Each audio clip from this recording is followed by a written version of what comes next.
Come in. Welcome. I'm E.G. Marshall. For nearly 100 years, the strange case of Dr. Jekyll and Mr. Hyde has been thought of as a tale of horror, which of course it is, but it is also an intriguing mystery. For example, take the matter of Dr. Jekyll's curious will and the scene that took place one foggy London afternoon in the office of Jekyll's attorney, Geoffrey Utterson. No, Jekyll. I will not be a party to the making of such a will. You are my solicitor, yes, and my friend. Now, if you will not do it as my lawyer, do it.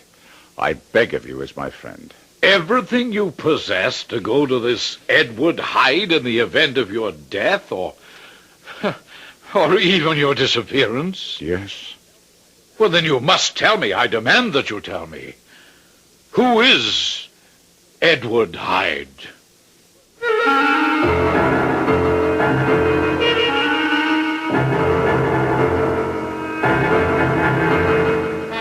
Our mystery drama, Dr. Jekyll and Mr. Hyde, was especially adapted from the classic by Robert Louis Stevenson for the Mystery Theater by George Lothar, and stars Kevin McCarthy.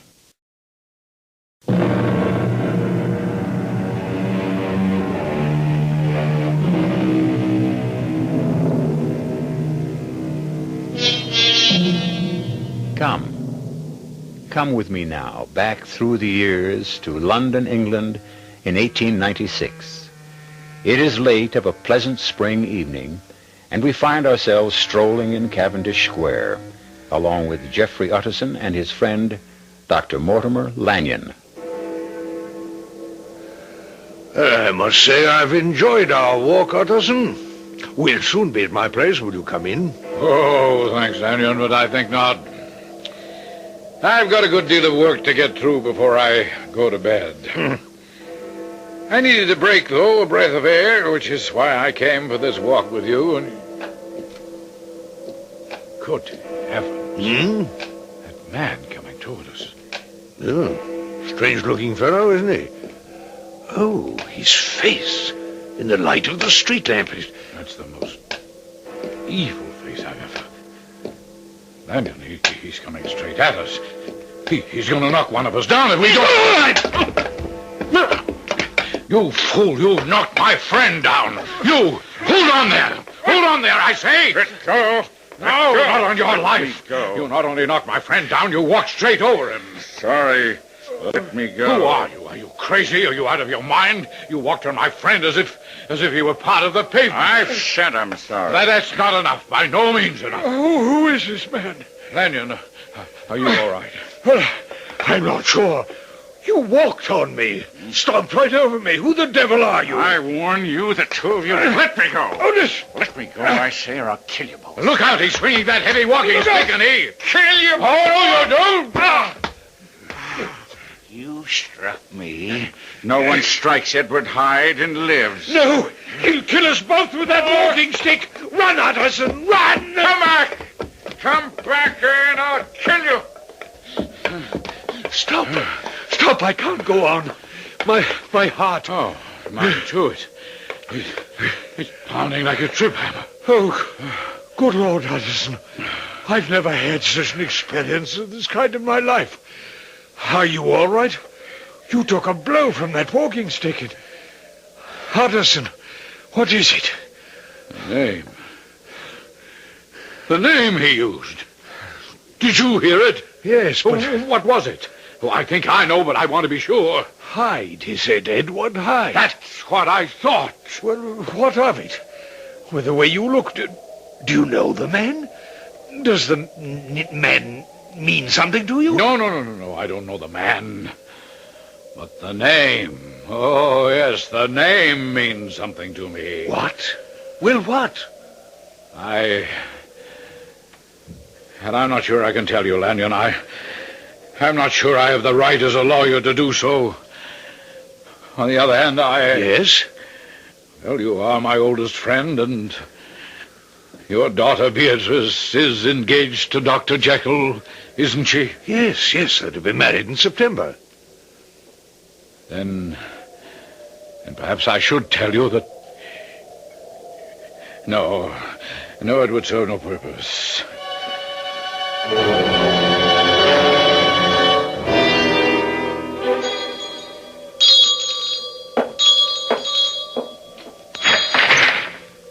Why, Mr. Utterson? Oh, good evening, Poole. I know it's late, but is Dr. Jekyll at home? Oh, to you, sir, at any hour, I'm sure. Come in, sir.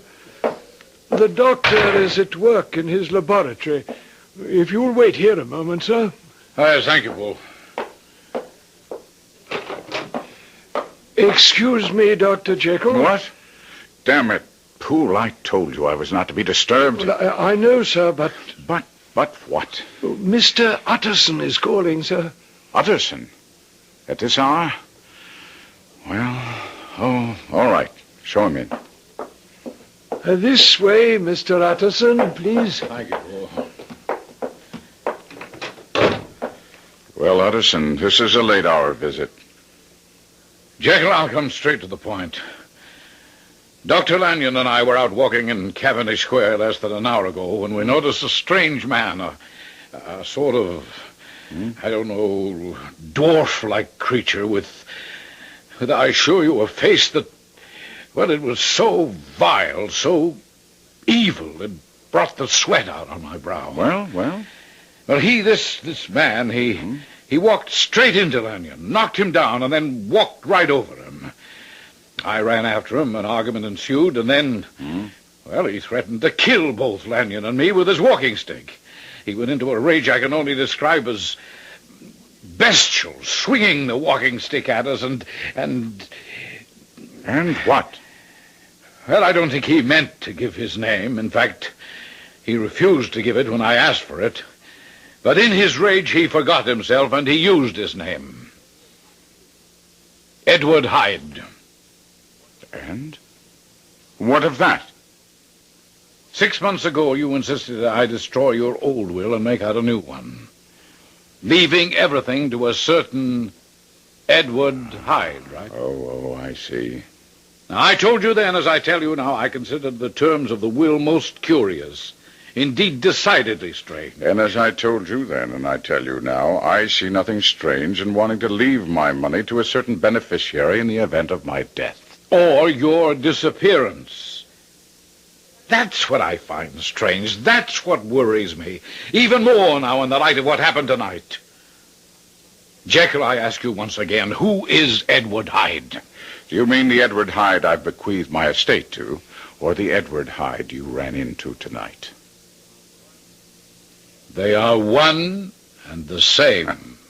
There's certainly more than one Edward Hyde in all of London. Oh, yes, I'm quite sure. But only one Edward Hyde who might have been carrying this. My walking stick? The walking stick I gave you several years ago on your birthday. I'd know it anywhere. Jekyll, are you in trouble? Huh? What do you mean, trouble? Well, with this Hyde, does he have something on you? Is he blackmailing you? That's a ridiculous thought. Then what is it? How can you, Dr. Henry Jekyll, one of the most honorable and respected physicians in London, have any association whatever with a terrible person like this Hyde? Why have you made over your estate to him, especially when you're to marry Beatrice Lanyon? And why that stipulation in the event of your disappearance? Jekyll, I beg you, tell me what it means. I cannot. I cannot. But as your friend, You are the friend you say you are. Oh, and you are, Utterson. You are. And then do me the favor of never mentioning Edward Hyde again. Well, if this is your last word on the subject, Jekyll. It is. Very well, then. Good night.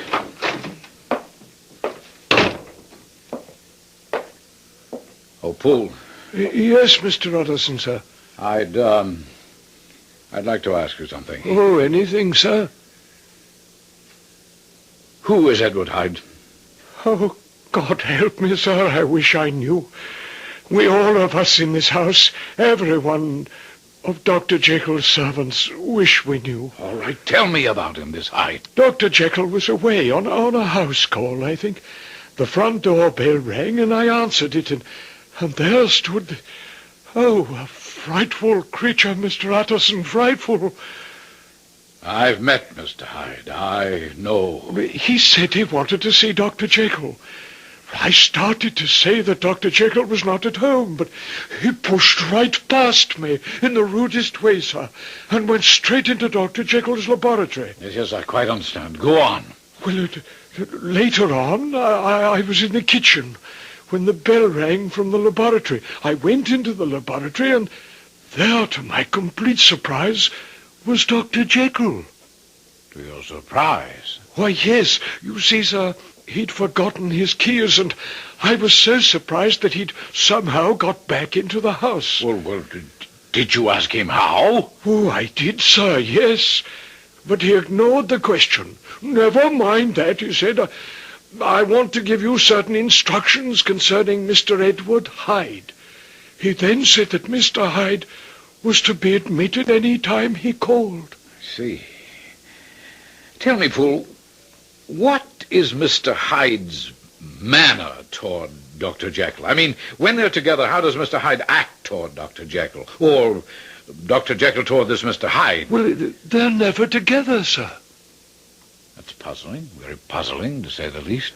Oh, Mr. Utterson, sir, all of us here are convinced that our master is in dire trouble. If you could help the good doctor... Yes, Fool. Yes, I certainly shall, if I can.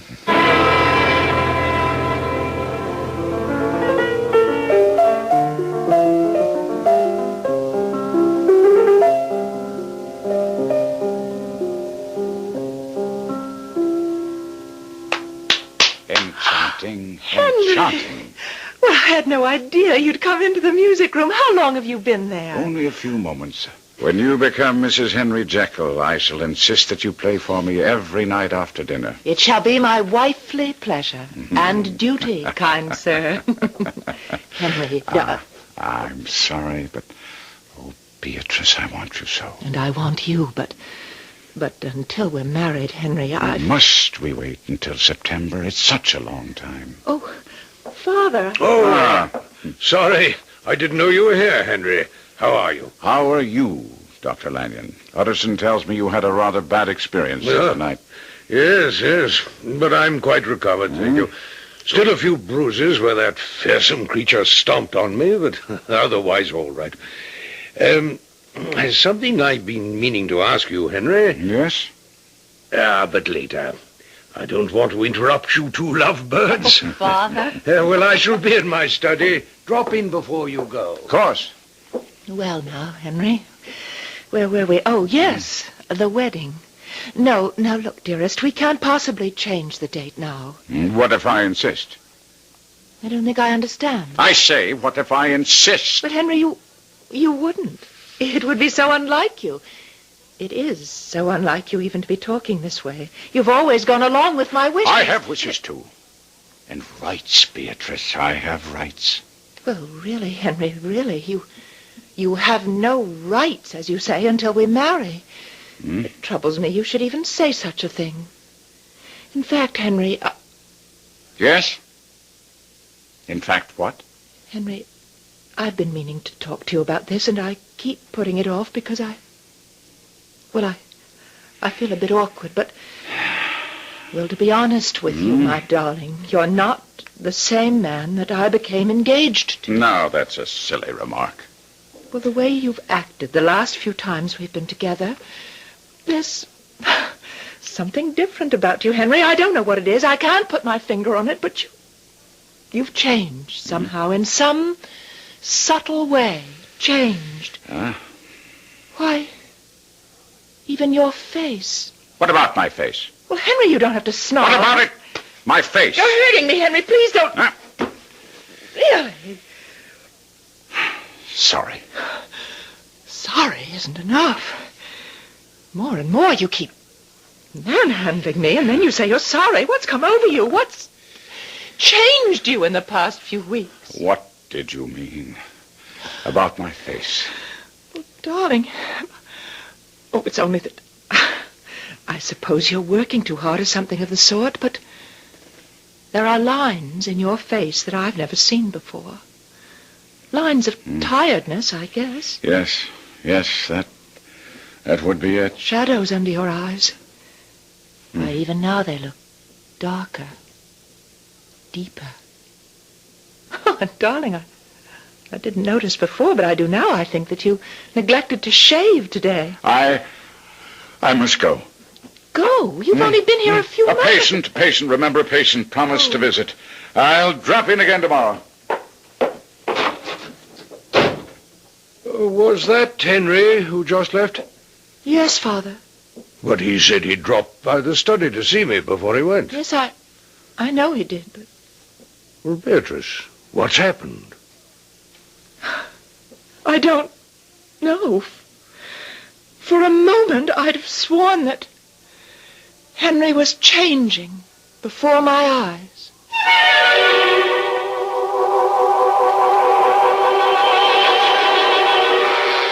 A tale of horror, yes, but also, as I said, a mystery. At least it was to Mr. Utterson, Dr. Lanyon, and his lovely daughter, Beatrice. A mystery that was to turn to tragic horror before they learned the truth about Dr. Henry Jekyll. I shall return shortly with Act Two.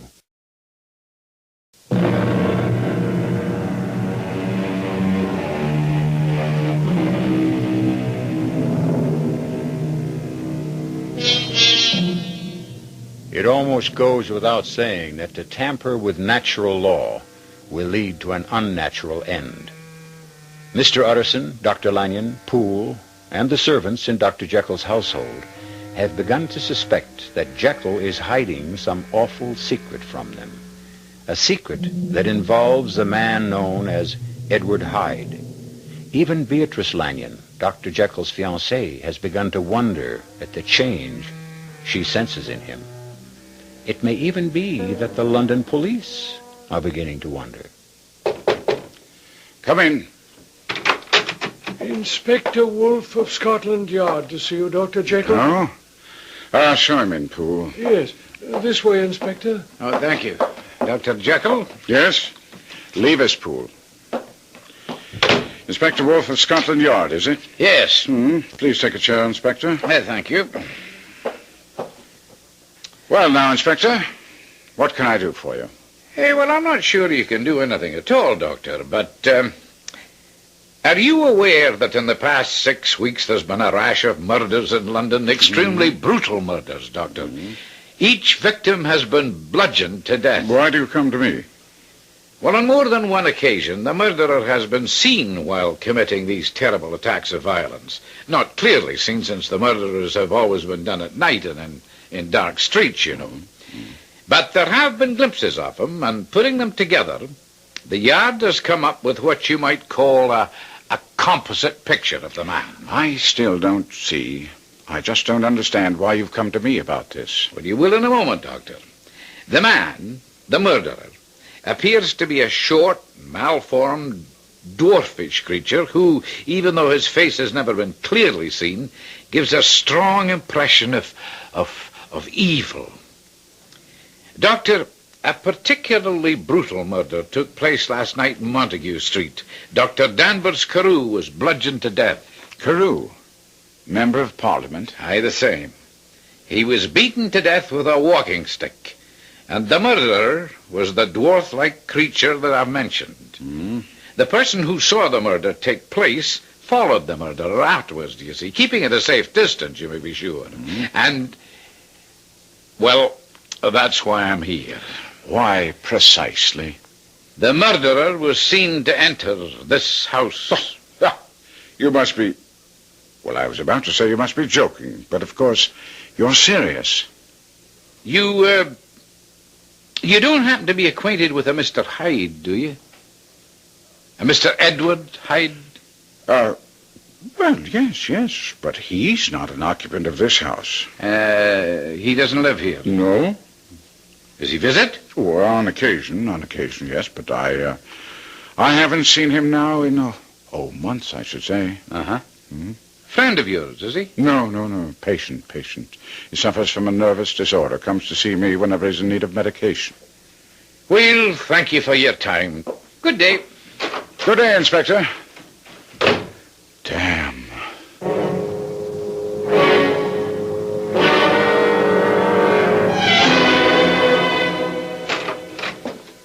Sorry to have kept you waiting, Poole. Oh, not at all, Mr. Utterson. What can I do for you? Mr. Utterson, I'm worried, fearfully worried, about Dr. Jekyll. Oh? You remember, sir, we were talking a long time back, near 2 months, I should think, about Mr. Hyde. And you asked me if I'd ever seen Dr. Jekyll and him, Hyde, together.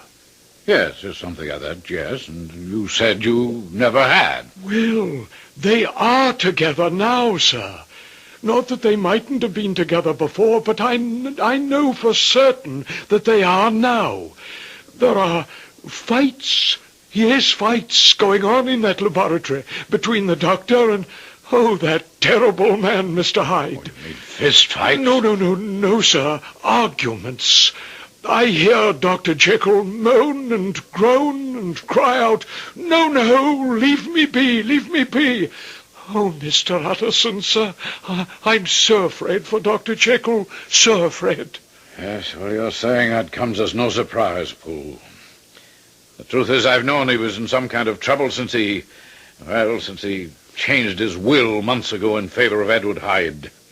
In favor of Edward Hyde? Oh, yes, he's left him everything in the event of his death. But most puzzling, in the event of his disappearance as well. Oh, sir, I don't understand it. Nor do I. And to be honest with you, I've given up trying to understand it. Then I must do what must be done. What do you mean? For the first time in my life, Mr. Utterson, I shall disobey Dr. Jekyll's orders. For his sake, I shall see to it that Mr. Hyde never enters Dr. Jekyll's house again.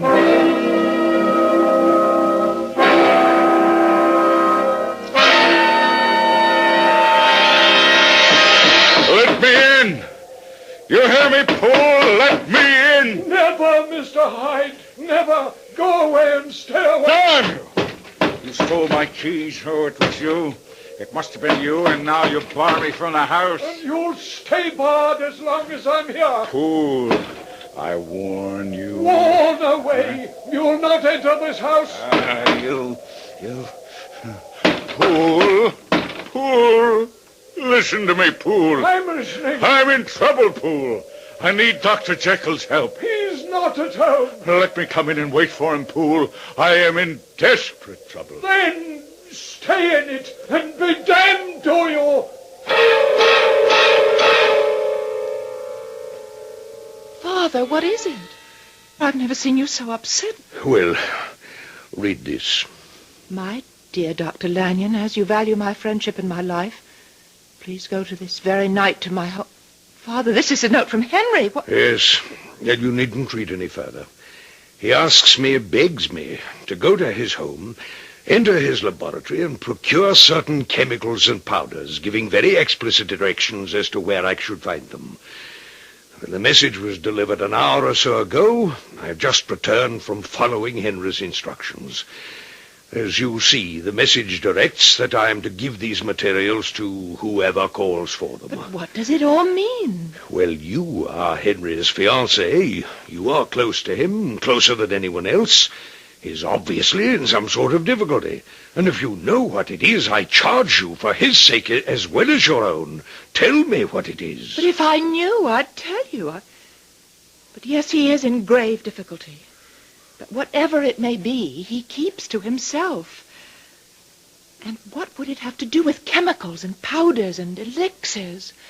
Oh, Father, I don't know. No. Lamb is retired. I'll answer the door. You retire as well, my dear. No, Father, I want to stay and... Do as I say, my child. Go to your room. I have a feeling that I'd best tend to this alone. Go now. Very well, Father. How damnably long does it take you to answer the door? Let me in. Let me in quickly. You took your own sweet time, man. Where are the materials you were told to get? In my study. Come. Let us get them. Come. Where are they? Where are they? Right there on my desk. Yes, you did well. All seems to be here. Believe me. You misunderstood. I didn't say shut the door. I said leave me. I didn't misunderstand, Mr. Hyde. You know me. From the newspaper reports of your murders and the general description of you, all of London knows you now, I should think. Believe me. Go out and close the door and don't return until I'm gone. Not until you tell me what connection you have with my friend and my daughter's betrothed, Dr. Henry Jekyll. I tell you, if you value your sanity, leave me. I will know the answer to who you are and what connection you have with Jekyll, or you will not leave this room, Mr. Hyde. You fool. The police are hot on my trail. I killed the man. No, I'm not surprised. I went to Jekyll's house, but his blithering servant refused to let me in. That's why I sent that message to you. You? Well, it was signed by Dr. Jekyll. You don't understand. And I intend to understand, or you will not leave this room, this house. Back off, I say. Yes, as you see, I'm prepared for you. This gun is loaded, Mr. Hyde, and I shall use it if need be. You leave me no choice. If the police find me here, well, they will not find me. The potion is quickly prepared. The potion? Once again, leave me. No! Then damn you. Witness what you shall witness. You're as big a fool as Jekyll. You're given the chance to leave well enough alone, but no. You must know the answer. Well, you shall know it. Your friend Dr. Jekyll had a theory. A theory he talked about so endlessly, so compulsively, that he bored everyone within the sound of his voice. You know the theory, do you not? Yes, I was one of the bored listeners. Yes, I know. But each of us contains within himself not one spirit, but two. A good spirit, an evil spirit. What else? There was more. Jekyll also believed that a way might be found, yes, via a potion that would release that other spirit, the evil side of us, the side we all try to keep under control. Exactly, and you all laughed. The mercury. Where's the mercury? You didn't bring... Oh, you did, yes. Here it is. Thank God. Yes, you all laughed. You said it couldn't be done. And even if it could be done, you all said it would be madness to try it. You were right in one respect. It was indeed madness. You, if I follow you, you are saying that Jekyll carried out the experiment? He did. And it was successful? Successful? For me, yes, for me. For him, tragic. For you see, Dr. Lanyon, I am in control now, whereas before Dr. Jekyll controlled me, I now control Dr. Jekyll. What in God's name are you saying? You shall see. Yes, in a moment. You shall see. There, the potion is ready. Before I drink it, I offer you one more chance to leave. No.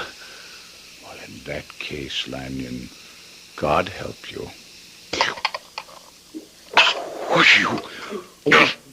You drank that? Why do you think I mixed it? But it contained mercury, quicksilver, and other... Mr. Hyde, what? Oh, my God, what's happening? You're changing before my eyes. You're getting taller. The hair on your head changing color. Good Lord, what are you going through? You're becoming a different man, a different being. Heaven help you. You've become, before my eyes, you've become Henry Jekyll. Yes. Yes. And just in time. The police are at your door, Dr. Lanyon. Let them in. I have nothing to fear. For the moment.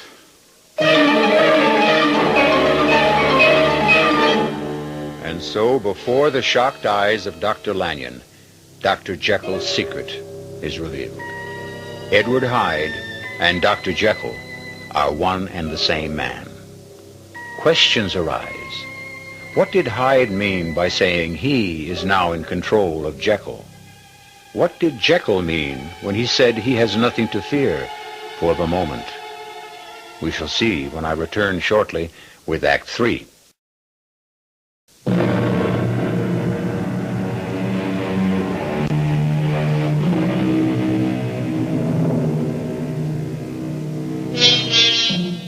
The Scotland Yard police, in pursuit of the murderous Mr. Hyde, arrive at Dr. Lanyon's house in Cavendish Square, just as Hyde is transformed into the noted and respected physician, Dr. Jekyll. Now, as the police urgently ring the bell of the front door... Dr. Lanyon, you must answer the door. I can't get up from this chair, Jekyll. My heart, I feel weak, faint. Then I suppose I must let them in. Beatrice, how long have you been outside this door? Long enough, Henry. You know. Oh, heaven help you, Henry. Yes, I know. That's the police at the door. You'll not give me away. Dr. Jekyll. Inspector Wolfe, isn't it? Yes, but what... one moment. Sergeant, place your men so every entrance and exit is guarded. Now, if I may come in, Dr. Jekyll? Certainly. My dear, this is Inspector Wolfe of Scotland Yard. My fiancée, Miss Beatrice Lanyon, Inspector. How do you do? Oh, no, 1,000 apologies, ma'am, but we're looking for a murderer. A certain Edward Hyde. And what makes you think you'll find him here? A description of him was given to every hansom cab driver in London. One of them saw him enter this house little more than half an hour ago and notified the Yard. Well, you've obviously made a mistake. This is the home of Dr. Lanyon. I am his daughter. We are not acquainted with anyone named Hyde. I beg your pardon, Dr. Jekyll. You said something? No. Miss Lanyon, I should like your permission to search the premises. Well, I'm afraid that's impossible, Oh, Inspector. I don't think you quite understand. If our information is correct, Edward Hyde is in this house, and he's a dangerous man, Miss Lanyon. A murderer. I'm sorry. No. Good night, Inspector. Inspector, I said good night. Is your father at home? Yes, Then but I must ask to see him. If you'll not give us permission to search the house, perhaps he will. I'm sorry, Inspector, but my I father... insist, madam. Inspector, there is no Edward Hyde in this house any more than there was an Edward Hyde in mine when you called there. Very well. I won't pursue this matter further tonight, Miss Lanyon. But, Dr. Jekyll, I think we should have another talk, you and I, about your Mr. Hyde. He's not my Mr. Hyde, Inspector. He's a patient I haven't seen in a long time. Should he pay me another professional visit, I shall certainly notify you. And now, sir, good night. Good night.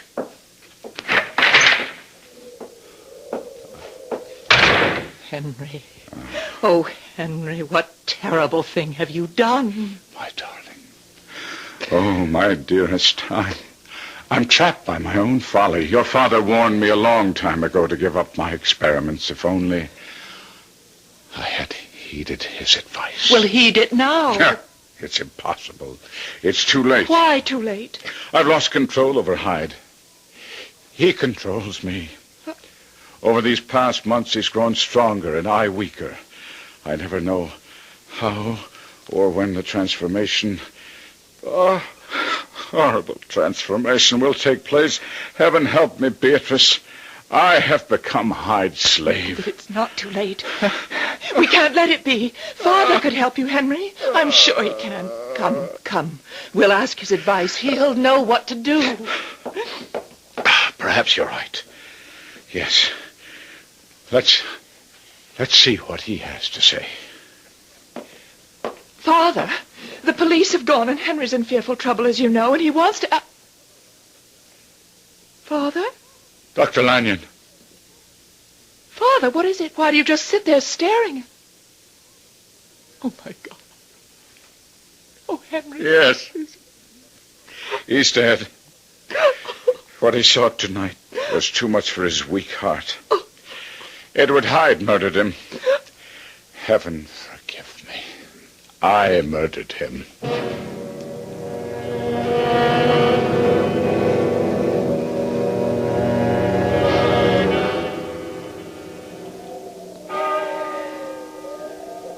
All right, Beatrice. Jekyll. We can leave now, I think. No, I would like to stay a little longer, Mr. Utterson. No, child. They'll start to fill in the grave shortly. There's no need to put yourself through that. Come along now, I insist. Oh, very well. Beatrice, if you would care to dismiss your carriage and let me take you home in mine. Oh, thank you, Mr. Utterson, but I'd like to be alone. You understand. Yes, of course. I'll go with Beatrice. Oh, no, thank you, Henry. No, I really do wish to be by myself for a time. I see.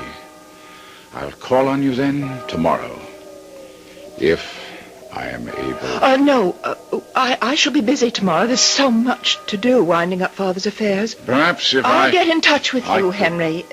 Good day. Good day, Mr. Utterson. Good day, Beatrice. Now, Jekyll, join me in my carriage. I want to talk to you. My own carriage is waiting. Send it along. I must talk with you. As you wish. You may go along, Johnson. I'm riding with Mr. Utterson. After you, Jekyll. Well, what is it? I want to talk to you about your will. Oh, what now, Utterson? Oh, What need now? you ask? You read the newspapers. You know this man, Edward Hyde, is a monster, a murderer sought by the police. God knows what your connection with him may be, what hold he has on you, and you needn't say he hasn't. He must have. Why else would a man of your reputation, a celebrated and respected physician, leave all his worldly possessions to such a human horror? They are my possessions. I have the right to do with them as I wish. And I the right as your solicitor to refuse to let you do You it. can't stop me. Well, perhaps I can. How? In what way? Not sure. I'll have to seek advice on this. But it may very well be, Jekyll, on grounds of protecting you from yourself, that I can have you declared incompetent to handle your affairs. Incompetent? I incompetent? How dare you say such a thing to me?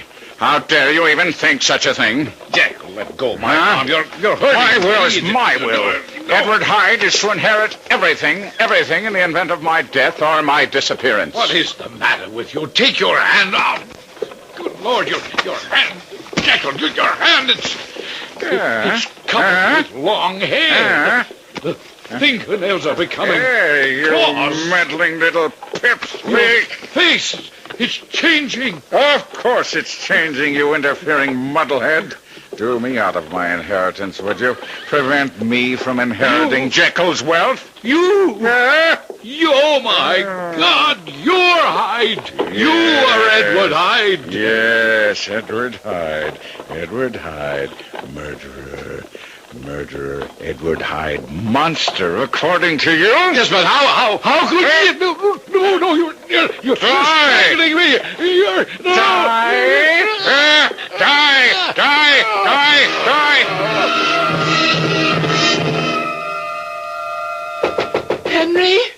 Henry, it's Beatrice. Let me in. Henry, do you hear me? Open this door. Go away. Henry, Go away. I've come to help you. No. Let me in. Oh, Beatrice. Oh, Beatrice. Henry, It's the end. worse. It's the end, Beatrice. The end. The potion doesn't work anymore. It's useless. Hyde takes over whenever he pleases. Oh, dear Lord. There must be something we could... What is this gun? I meant to take my life in this horror once and for all. But he won't let me. I have only to pick up the gun and he returns. I no longer have any will of my own. He possesses me, owns me, like a demon. What is it? What is it? Oh, get out of here, Beatrice. Leave me at once. You're changing. You're becoming Hyde. Let go of me, Henry. Let go of you when I've wanted you, yearned for you, lusted for you, my lovely creature, all these months, huh? Don't kiss me, please. Oh, yes. Kiss you and fondle you and caress you and... Please. You're stronger than I thought, my beautiful Beatrice. Good, very good. That makes the sport worthwhile. Stay away! Come Stay away! From you. Stay away from you who were made for love. Would you deny a man the pleasure? I'll say you're very, very quick. Strong, too. Strong and quick. And desirable. Now, stop trying to elude me. You can't. You know you can't. You are strong, but I am stronger. You are quick, but I am quicker. And you are a beauty. And I a beast, eh? Beauty and the Beast, eh? Beauty and the Beast. Put that down. No. You could stop Henry Jekyll from using this gun, but you can't stop me. Get away from that door. Let me out of here. Oh, no. Stay back or I'll shoot. Go ahead, shoot. I didn't think you could. It isn't in you to kill. Even such a thing as me. No. Oh, dear God, help me. Just give me the gun, my dear, and then... once you're in my arms... No! Don't struggle. It'll do you no good. Give me the gun. Give me... Miss Lanyon! Oh, good heavens! Miss Lanyon! Miss Lanyon! The gun went off and killed Mr. Hyde. Hyde? But on the floor, that's Dr. Jekyll. What? See for yourself. Oh, yes. I see. But if the gun killed Mr. Hyde, how? Don't ask any questions now, Poole. Not now. Just go and fetch the police.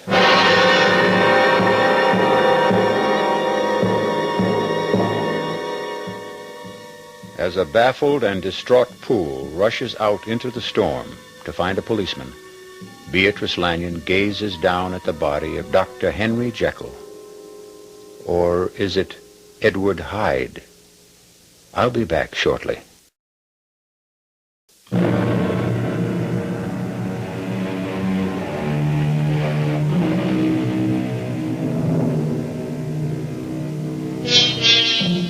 You may like to know that the adaptation of Dr. Jekyll and Mr. Hyde I've just brought you comes closer to Stevenson's original than any other I know.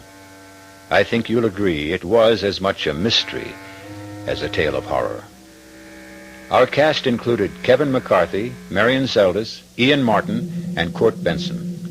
The entire production was under the direction of Hyman Brown. This is E.G. Marshall inviting you to return to our Mystery Theater for another adventure in the macabre. Until next time, pleasant dreams.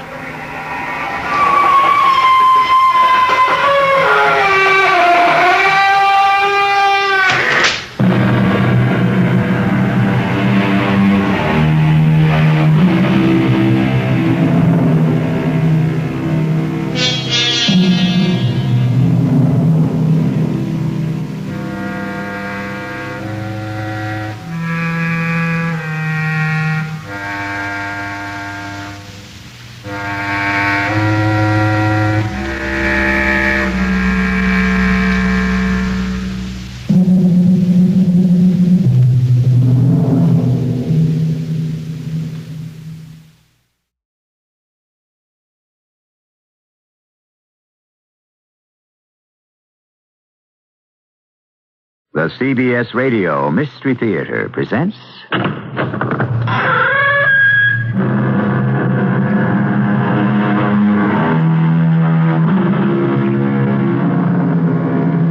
Come in.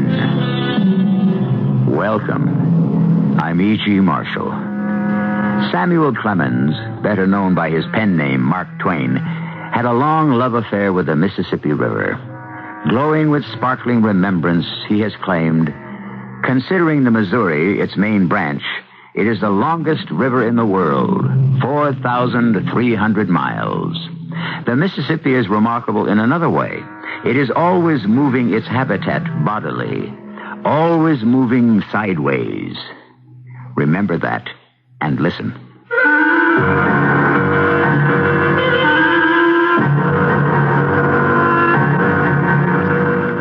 Our mystery drama, The Dead House, was adapted especially for the Mystery Theater by Ian Martin and stars Leon Janney and Robert Dryden.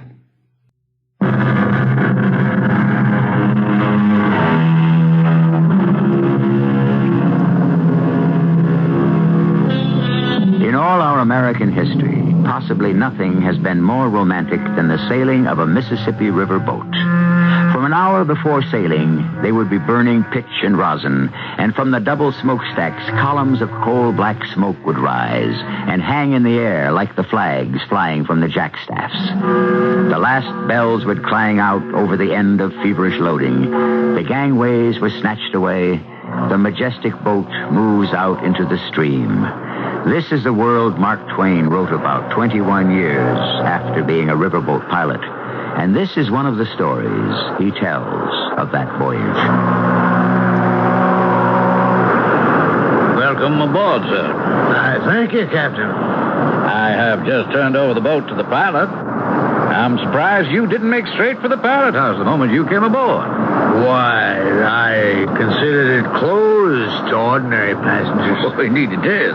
But you're not going to try to hoodwink me and tell me that you are any ordinary passenger. Well, just a poor scribbler and indifferent journalist who hopes to make a chronicle of the voyage, which perhaps might make a book. Oh, you think our voyage might provide you with enough incident for that? It is my hope. Well, why don't you go on up to the pilot house where you can swap tall stories with a master? I'm hoping to run this trip incognito. Sam, it's up to you. If you want my pledge, no one should know you're aboard, you have it. I thank you for that. How far will you be going with us? All the way to New Orleans? Well, I'd like to, for old time's sake, but no, not near as far. Just tell me your port of call and we'll set you down easy. I'll let you know in time to bring her to shore. So, once again, I was aboard a paddle steamer going down the Mississippi. But since I wanted to observe and report, I needed to remain objective. And then there was my special errand. I suppose I might as well drift into that history now. Toward the end of the previous year, I had been in Germany, in Munich, spending some time there with the hope of polishing my proficiency in the language. I am an incurable rambler, and during one of my wanderings, I visited the Dead House, an establishment where the government keeps and watches corpses until they decide that they are permanently dead and not in a trance. It was a grisly place that I shared with 36 corpses and the old lady who watched over them. Kann ich hier helfen, mein Herr? Entschuldige mir. Ich kann einzig klein Deutsch sprechen. Ich bin Amerikanischer. So, we can speak English if you will. Oh, thank you, thank you. To whom do I speak? I am the Frau Dahlweiner, now a widow. What brings you to the Schermetig place? Schermetig? That means in English what? Sad, melancholy? Yeah, melancholy. Here are the poor on these boards. No one mourns or cares for them. Well, they're wrapped in shrouds, so they must be dead. Perhaps. Who is dead and who is alive. These are the doctor's choices. And the doctor is only a man. That is the reason for the ring on the finger. The ring? To which the wire is attached, which mounts to the ceiling, and so back into the watchroom, where it is attached to the dead bell. A bell? So that if one should revive and twitch or move, the dead bell will ring, and we shall know that they are not dead. Oh, how strange.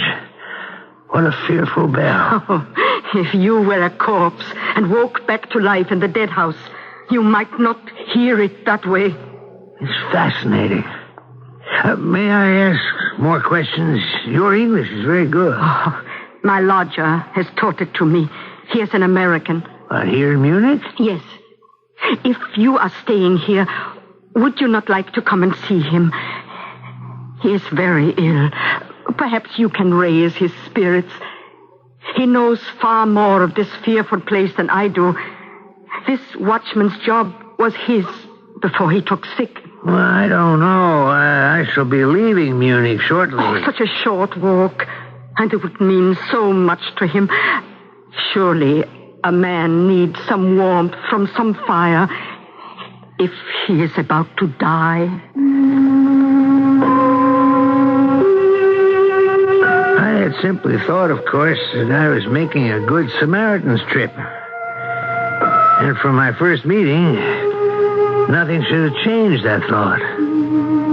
He was a living man, but he did not look it. Propped on the pillows, his face was wasted. His hand on his breast, so emaciated it was like a talon. As Frau Dahlweiner began her introduction, his eyes opened slowly and glittered wickedly from the twilight of their caverns. Herr Ritter, here is Herr Clemens come to meet you. Now, Herr Ritter, that is no way to treat a stranger in our country, an American besides. American, is it? Yeah, that's right. What brings you to see me? The gentleman came to see you at my request. I thought to talk to an American again would lift your spirits. There's little can do that. An American? From where in America? Well, I was brought up in Hannibal, Missouri. Missouri? State next to Arkansas. You wouldn't know Mariana, no? I do, for a fact. Then that would make us neighbors? Oh, I think I should leave you two gentlemen alone. I'll make some coffee while you get acquainted. Oh, danke. Never mind the coffee. Would you say we were neighbors? Well, not quite.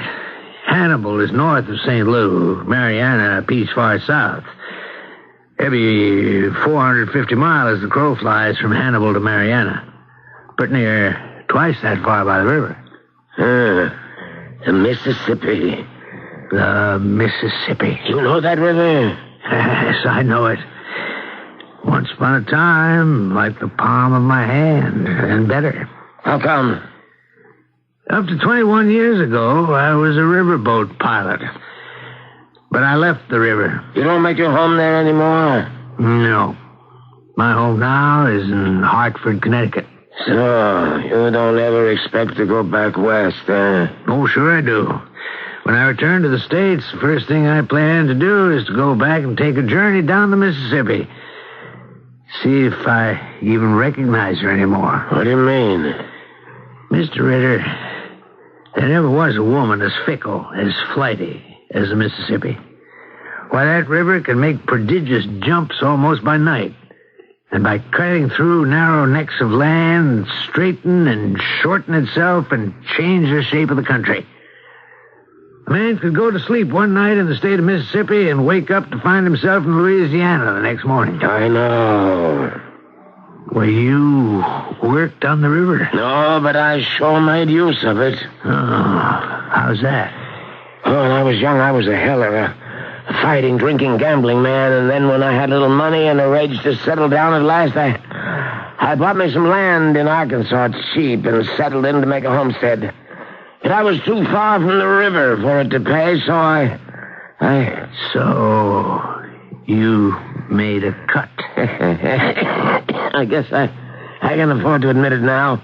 No human law's going to catch up with me anymore. Yes, one dark night when the river was rising fast, I cut me a little gutter across a neck of land. I don't have to tell you what happened. In no time at all, old lady Mississippi wrought a miracle. The whole river took possession of that little ditch and put your plantation flat on its bank, while the other party's property became an island that shoaled up so no boat could get within 10 miles of it. And by as much as his property went down, mine went up. If you'd been caught cutting that ditch, they'd have tarred and feathered you and strung you from a tree. In a lot of ways, I might have been better off. Well, why'd you do it? Was money all that important to you? It was, and it wasn't. Well, that's a little cryptic. I don't quite follow that. I sold the land. For a handsome profit. $25,000. That's a fortune. I know. The trouble was that you and I are not alone in recognizing it. What do you mean by that? I never told this to another living soul. I never thought I would. But now I must, if you will help me. But for today, I'm too worried to tell you the story, and I still must think on whether I can trust the stranger. Could you come back tomorrow? Well, I'm not sure. You must. You have to hear my story. You cannot refuse the request of a dying man. You were a miracle sent by God, the only man who can bring me salvation, who can save my soul.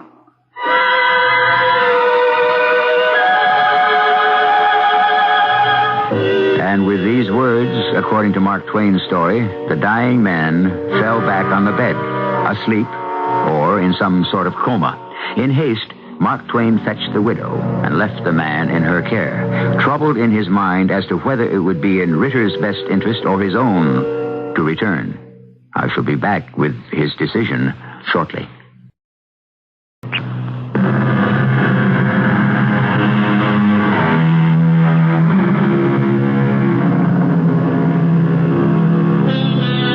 If no one has said it, someone should have. Words to this effect.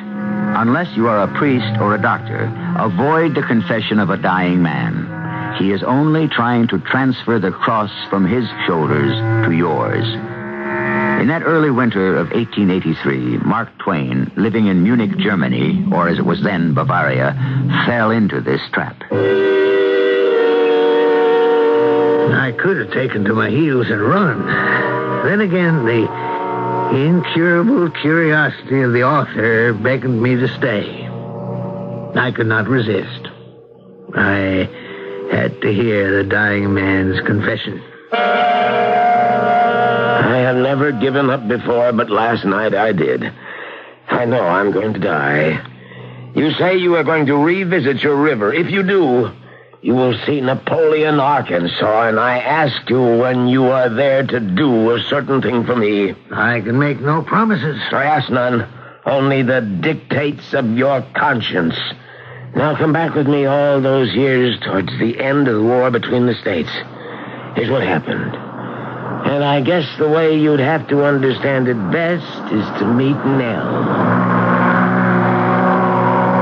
How do you like it, Mrs. Ritter? It's heaven. I just wanted to go on and never end. That's the way I hope to make life for you, Nell. How soon do we get to Napoleon, Carl? How soon would you like to? Well, you know the answer to that. I want to be home. I don't want you to get too grand expectations. It's just a place I built myself. But it's good enough for the two of us right now. Oh, well, it won't be for long. Now, Nell, I never promised you no mansion or... Hey, wait a minute. What do you mean it won't be for long? Can't you guess? You mean you're expecting... Well, it'll take a doctor to know for sure, but I don't have any doubts. Why, honey, we only got married a little over 2 months ago.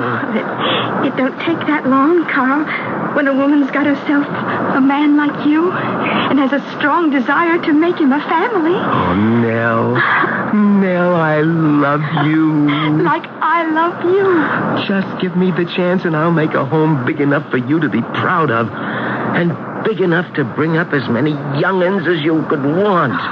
If the war don't interfere. It won't. Not for me. I don't belong on either side. Don't you worry, Nell. What's that? That's saying to Napoleon, steamboat a-comin'. We'd best get ready to land. Well, is it very far to Mariana from there? Well, no. Just a piece south and inland. It's not on the river? You want to be on the river, honey, that's where you'll be. By the time you have your firstborn. I started digging my ditch within a month after we settled in. And the first thing in early spring, when the waters began to rise, I opened up the end of it to the river. So by the time my daughter was born, I was able to give her the best present in the world. I'm coming now. You all right? Oh, where's the midwife? Oh, well, she's gone. I left you alone? Oh, I'm fine. Don't you worry about me. Oh, darling, don't you want to see your daughter? Oh, I sure do. Oh, so beautiful. And she's the spitting image of you. Where were you? Why weren't you here when she was born? I couldn't bear to see you hurting, Nell. Oh, silly. That's a woman's lot. And isn't it worth it to bring something like this into the world?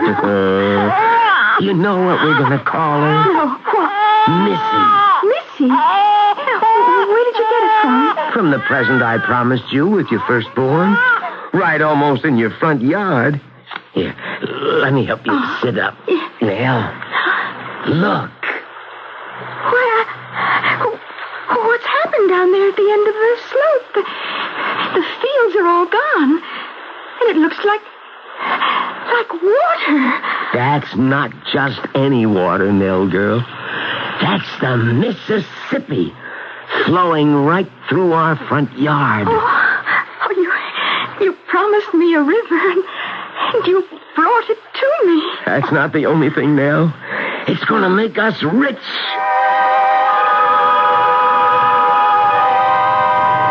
And in the next 2 years, Mr. Clemens, it did make us rich. In money, but not all the way in happiness. It was a lonely place, and except for the river, isolated from people. It was a bad time. The war was over, and renegade soldiers dressed as tramps and such were plundering the land. Nell was scared of them. I should have listened to her sooner than I did, but I moved too late. I sold the property, and there was over $25,000 in cash gold the night they came.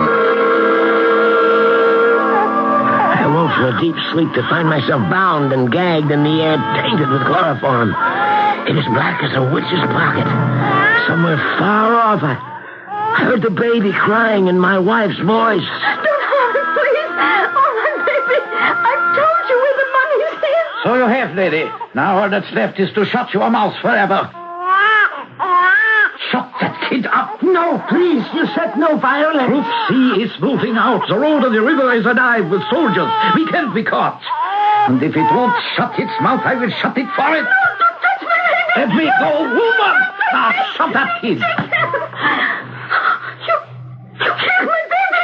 You assassin. I'll kill you for this. I told you, woman. Get out here. You said no violence. You said we'd only gag them, not hurt them. Or I would not have come. Shut up. I had to change our plan when they waked up. You done all you could to protect them. Let that satisfy you. You relieved the woman and the baby alone now? Of course.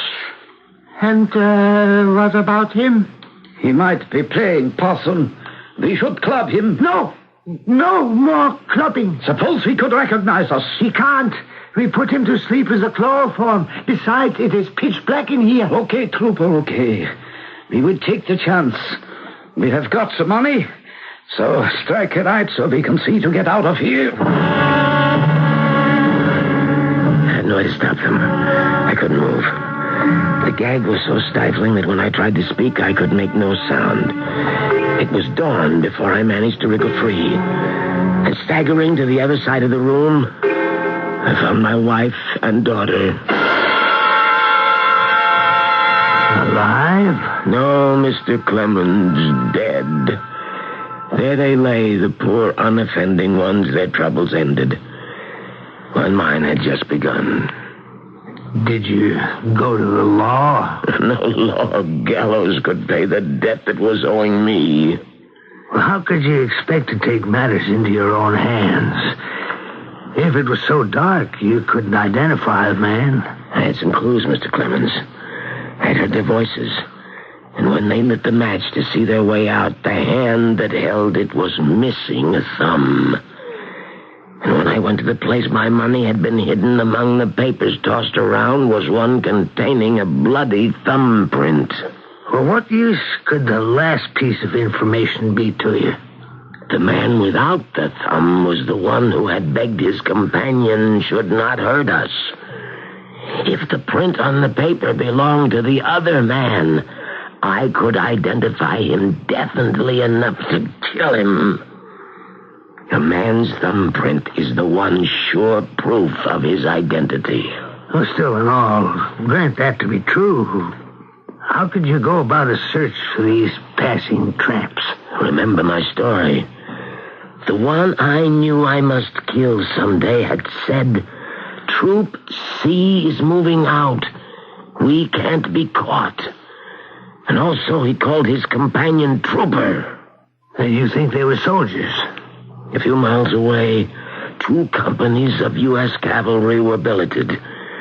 Company A was stationary, but Company C had been ordered 50 miles north to Napoleon. And you followed them? Yeah. With what money I had left, I made a disguise for myself out of odds and ends of clothing after I had buried my wife and daughter. By the time I reached Napoleon, I had a new trade. I had become a fortune teller. Did you find your men? It didn't take me long to find the one who lacked the thumb. His name was Kruger. He was a German, one of 9 in the company. And the only one who had suffered such a wound? The only one. Besides, I recognized that whining voice. But he was not my prey. It was the other. So how did you locate the other? As a fortune teller, I would pass each client a sheet of paper, daub his thumb with red paint, and take a print. It wasn't until the 43rd member of the troop visited me for a reading that I found my man. How? I pored over the print of the ball of his thumb with a magnifying glass one whole night. It matched the bloody print left on the paper rifled from secret cache exactly. So you took the law into your own hands? Not yet. I had to be totally sure. So I went to Kruger. He was the weak link. He was a superstitious little coward. If I broke him, then I could be sure. What did you have to drag me down here by the river to this Lord-forsaken spot for? I have been rereading your fortune, and a part of it is so grave it can't be said in public. What part? What? You and another man, whose fortune I also was studying last night, have murdered a woman and a child. No. The palm does not lie. The truth is not to be hidden. Your companion's name was Franz Adler. How did you know that? Who are you? What's the matter, Kruger? Was it too dark in that cabin for you to remember the man whose wife and child you slaughtered? Well, it was pitch black. We were only shadows. If I don't remember you, how can I could feel you were missing a thumb. Well, I didn't do it. Franz did. I tried to stop him, but I was too late for your wife and the baby. But I made him leave you alone. I saved your life. Now, please, don't kill me. I have no intention of killing you. Well, what is it that you want? The money? Yes. I don't have it. He took it from me. He has it hidden away. Then let him find it and bring it to me. Not you. Him. at this spot tonight at the stroke of 12. Yeah, but how can I be sure You had better be sure. But the sentries... If I can avoid them, so can he. If not, I promise you, you will die. I have read it in your palm. Oh, no, please. I don't want to die. Then have him meet me here at midnight. Tell him to come by horse and bring the money in the saddlebags. Otherwise, I shall go to the authorities and see you both hung. The man was a coward, Mr. Twain, and superstitious to his roots. I knew my revenge was near at last, and I could taste the sweetness of it. I settled down by the riverbank to wait for the murderer.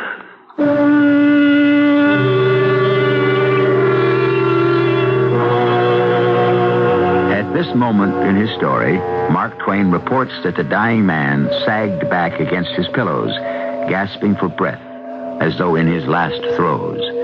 Was he going to be able to finish his story? I'm afraid, like Mark Twain, we're going to have to wait until I return with Act 3.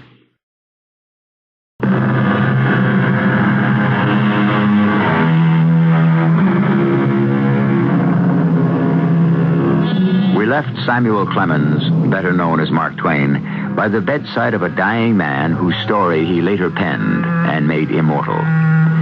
Exhausted by his narrative and the reliving of his tragic life, the man had sunk back against his pillows, fighting for breath. Aware that every breath may well be the man's last, Mark Twain leans over him anxiously. Mr. Ritter. Mr. Ritter. I'm not done yet. I have to tell you the rest so I can make my request. It might be better if I fetch a doctor.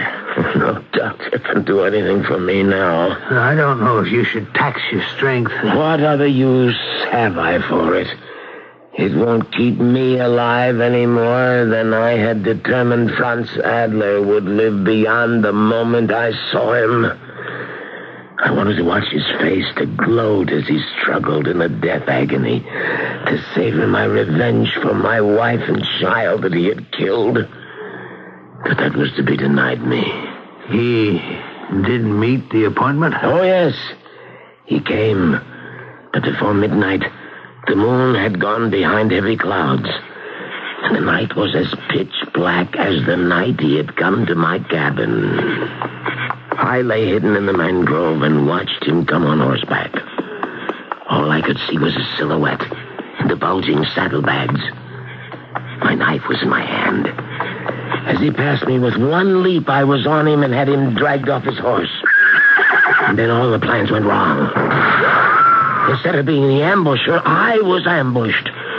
I drove my knife straight up through his belly, under the rib cage, and into his heart. He was dead before he could cry out. And I had my own life to think of. I mounted the plunging horse. And as the shots rang out, I clapped my heels to him and fled.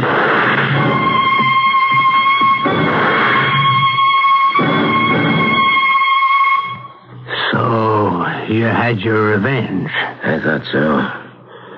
Though I was cheated out of the money. Oh, how so? By dawn, I had to rest the horse and myself, but when I stripped the saddle and looked in the bags, there wasn't any money. They were stuffed with sage-grass and the like. Did you go back for it? And put my neck in a noose? No. Besides, I didn't care all that much. About $25,000? It was blood money. If I hadn't cheated to get it in the first place, my wife and child might be alive today. Besides, the first man, Kruger, had double-crossed me. You could be sure he had picked up the money, deserted, and faded out of sight as I did. Well, how did you fade out of sight? How did Kruger? That's one part of the story. For the moment, the way I did was to beat my way to New Orleans. Ship on board as a hand before the mast, stagger across the world waiting only for death. 2 years ago, my health began to fail. And in my purposeless way, I had wandered here into Munich. I had no money, sought work, and was hired to be the night watchman in the dead house you have just visited. I liked it. I felt I belonged among the dead. Then one night, alone in the watchroom, cold, numb, comfortless, the incredible happened. Over my head, the dead bell rang. It was the first time I had ever heard it. For a moment, I was almost paralyzed, and I pulled myself together and ran to the corpse room. On a board table, one of the shrouded corpses, wagging its head from side to side, was sitting upright. Heaven, help me! It's all right. I'm here. Are you really alive? What else? But I am bound. I can't move. I can't talk. Get out of this. Who are you? What does it matter? My name, Franz Adler, if you must know. Franz Adler? Listen, can't be. You are dead. Dead? Not dead yet, as you can see. After 17 years. Oh, what are you talking about? I was only knifed last night. Get me out of this barn. Yes. First, let me strip the winding cloth from your face. Yes, that is good. No, it is you. The same Franz Adler. What is the matter with you, fool? Unwind the rest of these bandages so I can move. I am dying. Have mercy. Did you have mercy 20 years or so ago when you murdered my wife and my baby? What are you talking about? Napoleon. Do you remember the town in America where you and Kruger were stationed as you served your time in the U.S. cavalry? How could you know about that? You murdered my wife and baby. You? Oh, the fortune teller, the one who drove poor Kruger out of his mind. I had a rendezvous with you by the Mississippi River. Do you remember that? Yes, I remember. I thought I killed you there, Adler. No man could have lived after the way I sank my knife. You are right. And why are you here and still alive? Because you killed the wrong man.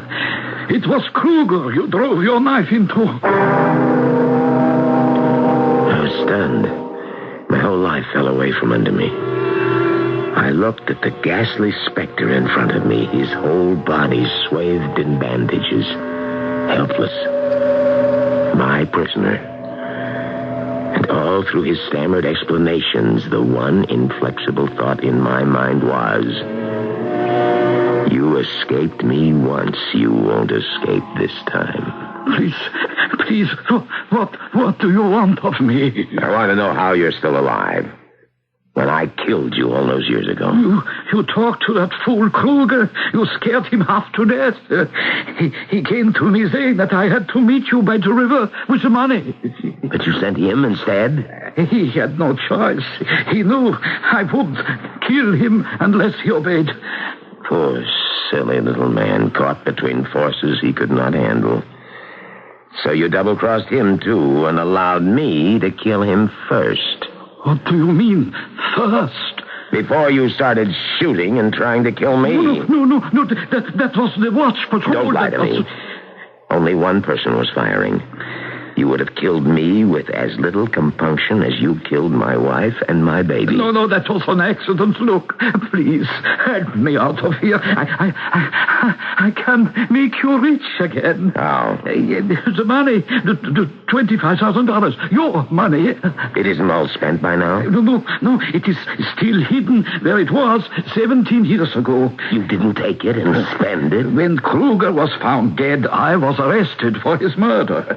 I managed to escape from the army stockade and flee America back to Germany. I never had a chance to pick up the money.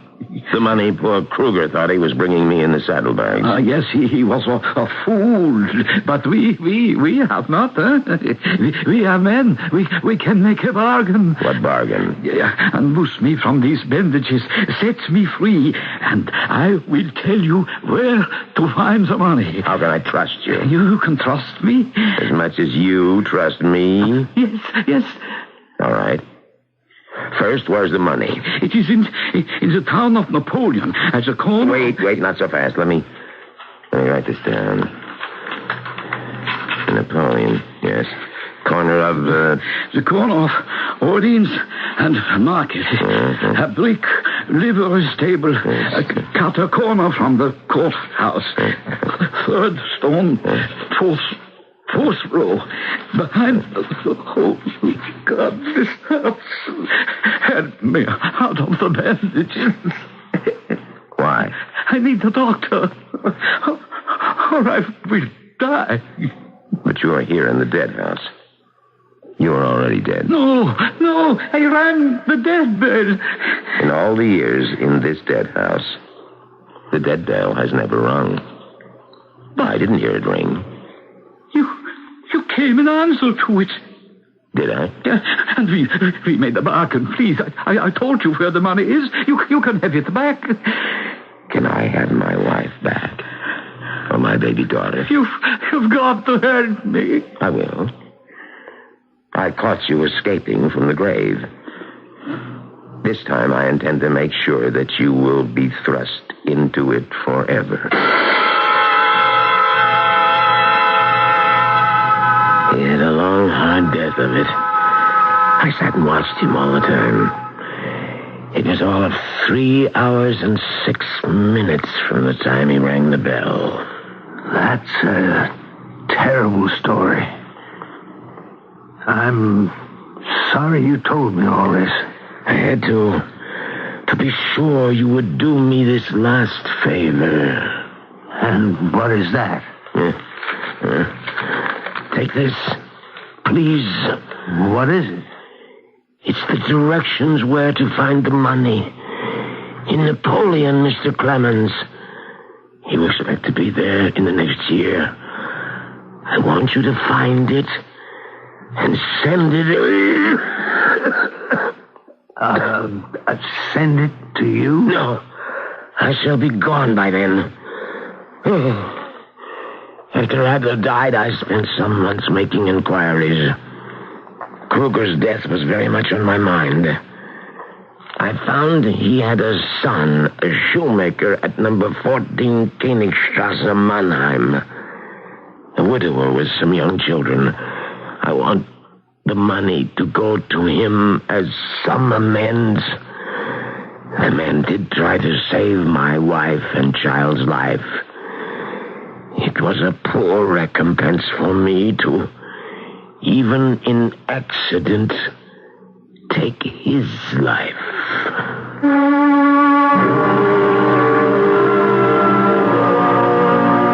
This tortured man was dead.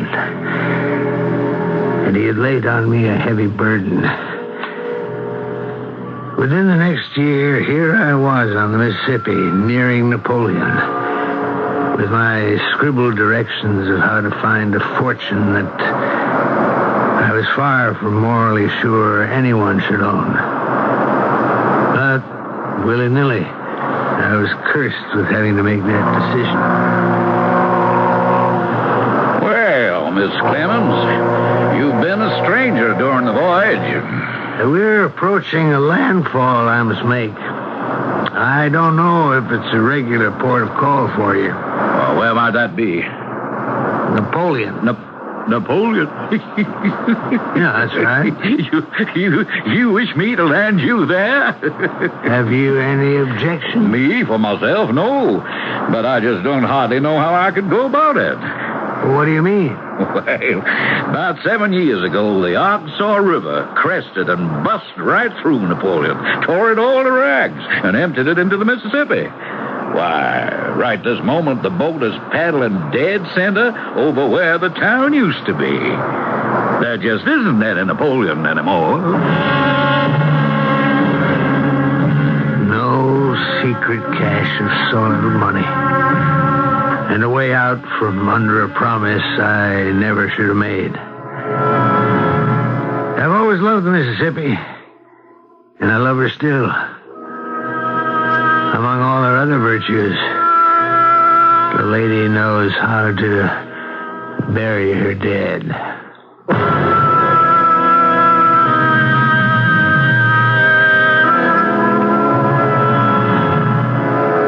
A complex story, related by a master storyteller, sandwiched among fact and fiction in Mark Twain's account of his return to the Mississippi. Is it true? I can only quote Mr. Twain himself. I was gratified to be able to answer promptly, and I did. I said, I didn't know. I'll be back shortly.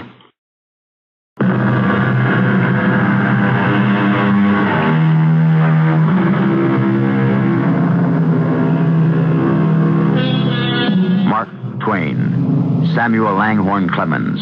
Under either name, he is one of America's immortals. Changing times may make succeeding generations less aware of him, but somewhere, always, there will be those to rediscover him and not allow him to die, as he himself was unwilling to when, in reply to a false news story, he sent the famous cable to the New York press. The reports of my death are greatly exaggerated. Our cast included Leon Janney, Bryna Rayburn, Robert Dryden, and Ian Martin. The entire production was under the direction of Hyman Brown. This is E.G. Marshall inviting you to return to our Mystery Theater for another adventure in the macabre. Until next time, pleasant dreams.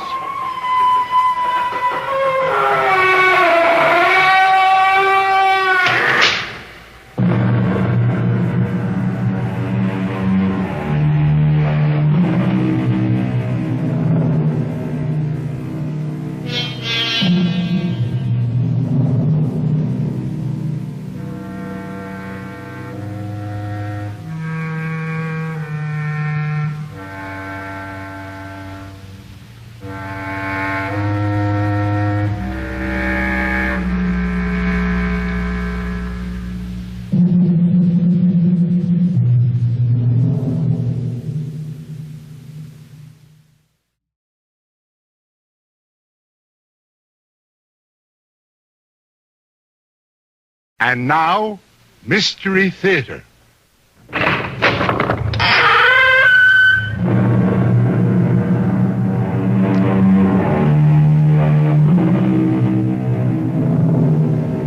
Come in.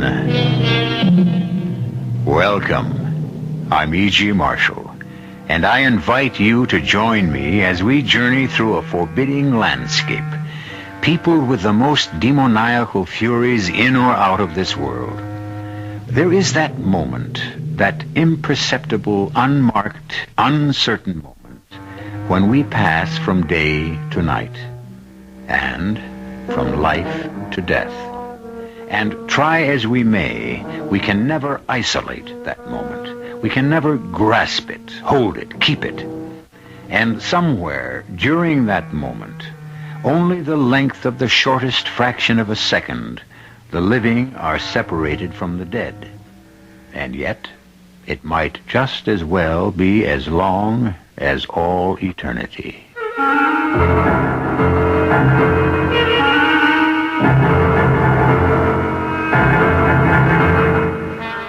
Our mystery drama, Love Me and Die, was written especially for the Mystery Theater by Sam Dan, and stars Ann Shepard and Mason Adams.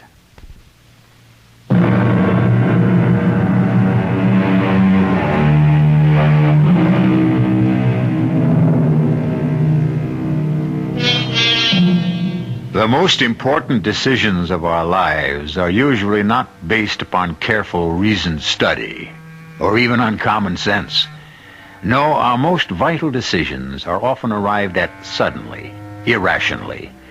Men and women choose each other because of a mysterious music in the voice, or a sparkle in the eye. You remember the saying, had the nose of the beautiful Helen of Troy sloped outward instead of inward, there never would have been a Trojan War. So, Stephen Barrow wanted Emily Phillips for the same reason Paris wanted Helen. She was the most beautiful woman he ever saw. These things never change. Happy, darling? Yes. It doesn't sound very enthusiastic. I'm sorry. Sorry?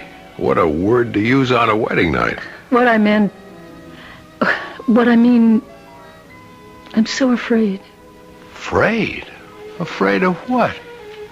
I'm so afraid this is all a dream. Oh, no, dear, it's real enough. Oh, Steve, I want to be happy, darling. And you will be, Emily. You and I, we are going to be the two happiest people in all the world. Do you mean that, Steve? Of course I mean it. Now, what's troubling you? Bert. Say it. What? I'm thinking of Bert. I shouldn't be, I know, but I was married to Bert once. Yes, dear, you were. You were. Bert is dead. He's gone. Forgotten.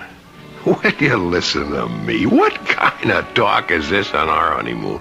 Steve, you really are so wonderful. Oh, of course I am. And you'll just have to put up with me sometimes when I get into these moods. Now, you're not going to have time for moods. We spend the night here at the motel. Tomorrow the plane for New York. 3 days in a big town, and then we fly to London. Is it true? Are we really going? Why do you keep asking if these things are true? Because I find it so hard to believe that good things are going to happen to me at last. Only good things from now on. Oh, I love you. I love you so much. Let me tell you why you're going to have a deliriously happy married life. Why? Because you're one woman in a million. Oh. You're not actually of this world. Oh, come on, that isn't true. You're so, what is the word? You're so ethereal. Yeah, that's probably the word. And you're so fragile, just like the delicate and beautiful things that you write poetry about. When's the last time I told you were wonderful? Oh, about 45 seconds ago. Oh, darling. I feel now that I can write again. I know I can write again. Hey, where are you going? I want to look out the window. It's as if I just saw the moon and the stars for the very first time. Well, now. Let me tell you something, dearest. Every time you see the moon, the stars, the sun, the sky, it should be as if it were for the first time. Each time there should always be the thrill of discovery. This feeling is how I know I can write again. It's great. It's gone. All the misery, the suffering, everything I knew with Bert. His cruelty, his violence, buried with him. He'll never be able to hurt me again. No, Emily, he's gone. Finally. I'm free. What's wrong? Emily, what is it? Steve, look out the window. At what? There, near the swimming pool. All right, I'm looking. There's a man. Where? There, that man standing there. Darling, there isn't anyone standing. He's looking up this way. I don't see anyone. He's looking up at our window. Oh, it has to be your imagination. No, Steve. There's a man. No, darling, it's just a shadow cast by the edge. What? See? He's moving his hand. I tell you, there's no one there. He's beckoning for me to come. Darling, it's only your imagination. Now, come away from the window. I can't move. Emily, there's no one out there. There's no one at all. Come with me, and I'll prove it. No. I won't go to him. He'll take me away. Emily, darling, get hold of yourself. Oh, look at him. He's so much bigger than you are. Where are you going? Don't take your arms away. I only want to pick up the telephone. Why? I have to prove something to you, darling. Nobody's there. Oh, Steve. Hello, desk. Yeah, look, this is Mr. Barrow in room 118. Listen, the swimming pool and the patio area, it has floodlights, those big lights. Steve, he's coming closer. Yeah, could you turn them on, please? No, I know what time it is. This is an emergency. Look, just don't ask questions. do it, please. Emily, look, the lights. Thanks very much. You see? You see that? It's light all around the patio and the pool. Now, where is that man? The man that you thought you saw? Where? It's all lit up. It's as bright as day. There's nobody there. It's deserted, isn't it? Yes. So, it was all just your imagination. But I saw him. It was like I said, a shadow, and then the lights came on, and it disappeared. Yes. Yeah, he disappeared. But just before he did, I saw his face. It was Bert. It couldn't be. Darling, I saw him. Darling, Bert is dead. I saw him. It was Bert. With that wide-brimmed floppy hat of his, the khaki trench coat, the boots. Emily. Cowboy boots. And you didn't see him? No, dear. How could you miss him? You're going to see Dr. Rossman. Oh, what good will he do? Look, if it was your imagination, then we have a problem. But if Bert was actually there, then Rossman may have a problem. After all, it was Dr. Rossman who pronounced him dead.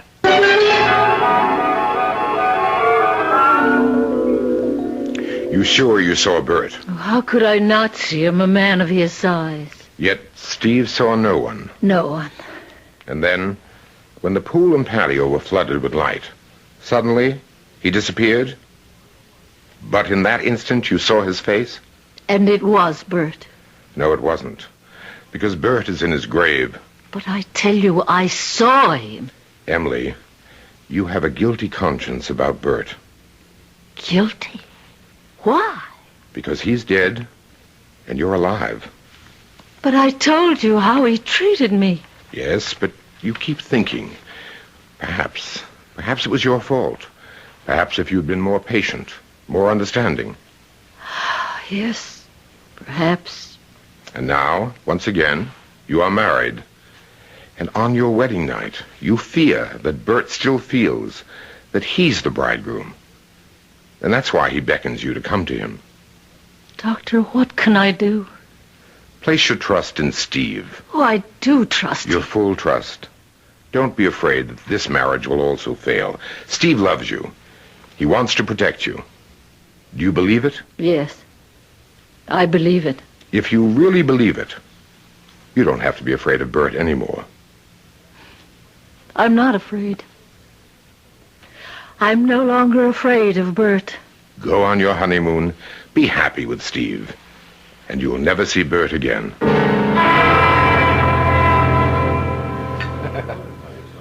How did it go? Dr. Rossman was just wonderful. Really? I suppose it's because he told me all the things I already knew myself. But deep down... Such as? Oh, it's all mixed up, but I think I understand it. Darling, let's order lunch. If you can dismiss it that easily, great. I was silly last night. Yeah. You were also very scared. Well, it was real enough, but it was an illusion. And now we both must forget it ever happened. I've already forgotten. Did you cancel the flight to New York? No, not yet. Let's not waste time here. We can eat at the airport. You mean you feel well enough to go on the trip? It's over. All the fear, all the worry. Our bags are packed. We just have to check out. New York, London, Paris, Rome, here we come. You folks checking out? I hope you found the service satisfactory. Oh, everything was fine. Just great. Aim to please. What did you say the name was again? Barrow. Mr. and Mrs. Stephen Barrow. Oh, yeah. That'd be under the B's. Here we are. Oh, I got something for you. Sure be mighty glad to see it. What is it? Well, you found it for you. Yes, sir, we did. You found what? Ain't you the party that called the desk middle of the night and wanted the lights turned up around the pool? Yeah, but, We what? turned them on. Uh-huh. We figured you must have lost something out there and wanted to find it, right? No, the reason we wanted... So we turned on the lights, but I guess it didn't help any. As it turned out, it did. So when the maintenance fellas come on this morning, we asked them to take a sharp look. And they found it for you. Found what? His cufflink. But what cufflink? Well, your cufflink. No wonder you're so concerned. It's made out of solid gold. That's not my cufflink. Right there, plain as day. It's your initial, Mr. Barrow. That big, bold B. There must be some mistake. Well, how could there be a mistake? Steve, let me see the cufflink. Emily, it isn't mine. Steve, let me see. Oh. This... Emily, what's wrong? This belonged... It was Bert's cufflink. I gave it to Bert for a wedding present. Steve, he was here. Bert was here.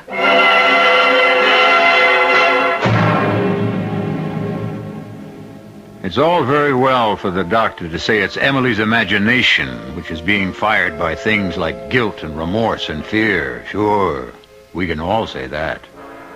But how about that gold cufflink with Bert's initial on it? I'll be back shortly with Act 2.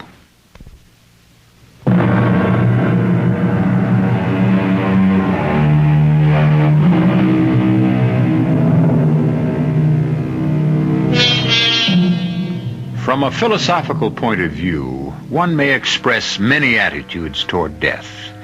But from a practical perspective, it is difficult, if not impossible, to deny that death is, at the very least, final.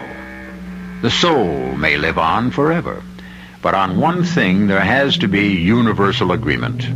The body is gone. Well, last night, Emily Barrow saw her former husband, Bert Phillips, and Bert has been dead for over 3 years. A ghost? Do ghosts wear gold cufflinks? Emily, dear, maybe we better not check out just yet. Oh, no. I want to leave here right away. Yeah, but the state that you're in... He's here. I know, Bert's here. We've got to leave. Yeah, yes, dear, of course.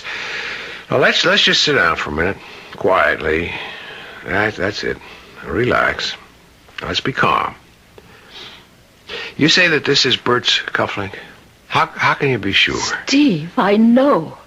The store that sold it to you could have had dozens. I didn't buy it in a store. Well, the jeweler could have made others, and there could have been someone with the initial B. Steve, I'm terrified. Darling, there's nothing that should make you as frightened as you are now. The cufflink. I made it myself. You what? I was taking a course in jewelry making. I'd always expressed myself in words. I wanted to see if I could achieve meaning in... All right, I believe you. Now, let's look for the rational explanation.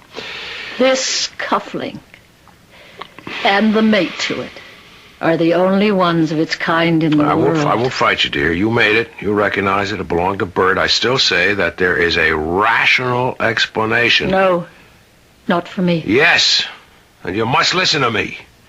Now, when is the last time that you saw this cufflink? 3 years ago. You haven't seen it in 3 years? No. So, what we must assume is that there was a burglary. The links were stolen. No. The thief may have sold them, and by a coincidence, the new owner had stopped at this very hotel. No, Steve. I remember you told me that your apartment had been broken into a few years ago. Now, why wouldn't the thief have taken the cufflinks? Because they weren't in the apartment. Where were they? I buried them. With Bert. You buried them with Bert? Why? Because they were his. They belonged to him. And he loved them. Bert was here. Emily, you must get hold of yourself. He said he'd come back for me. Who said what? Bert. He said my place was with him. Forever.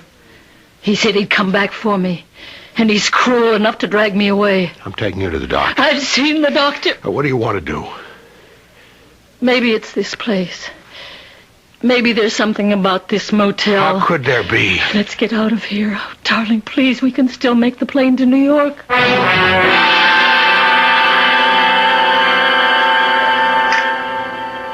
How much time do we have? Plenty of time to finish your coffee. Feeling better?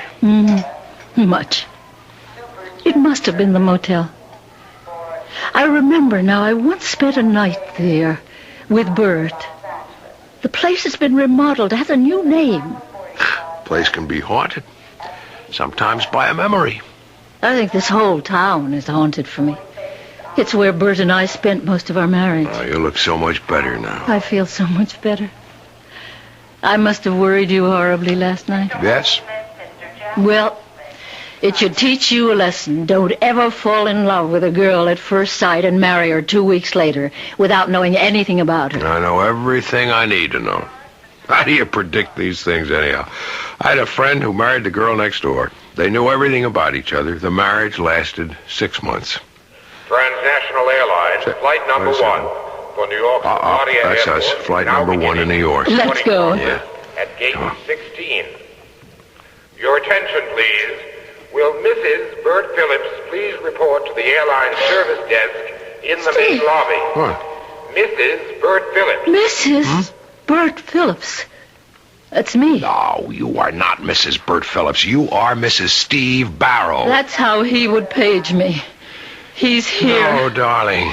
You said you'd believe me. And I do, but there can be another Mrs. Bert Phillips. He's paging me. Darling, look, if you claim to see him, that's one thing, and I'll cross that bridge with you when we get there. But you simply can't jump at every sound. Now, wait here a minute.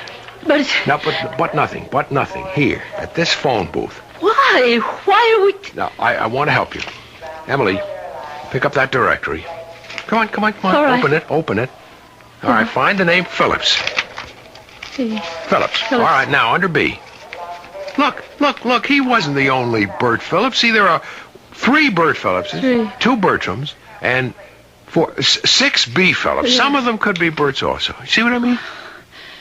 I think so. Now, come on, we'll miss that plane. Okay. Mrs. Bert Phillips, please report to the service desk in the main lobby. That is not you. 2 hours from now, we'll be in New York. Things will be different. All right, here we are. Gate 6. Guess we'll have to stand online and have our tickets checked. Why don't you sit down? I'll take care of it. Steve. What is it? Over there. By the gate. A very tall man. Where? See? No, I don't see. There, Steve. He's pointing to me. He's motioning me to come to Emily. him. Just the way he did last night. Emily. I won't go. Emily. I've got to get away from him. Emily, come back. No. Emily. No. Emily, He's stop. After us. Faster. Emily. Just... Stop for a minute. No, he'll take me away. I won't let him. You can't stop him. Now, look out for the door. No, Emily, look out. Emily, where are we going? Taxi! Get in quickly. Hurry. Slam the door. Driver, get away from here. As fast as you can, please.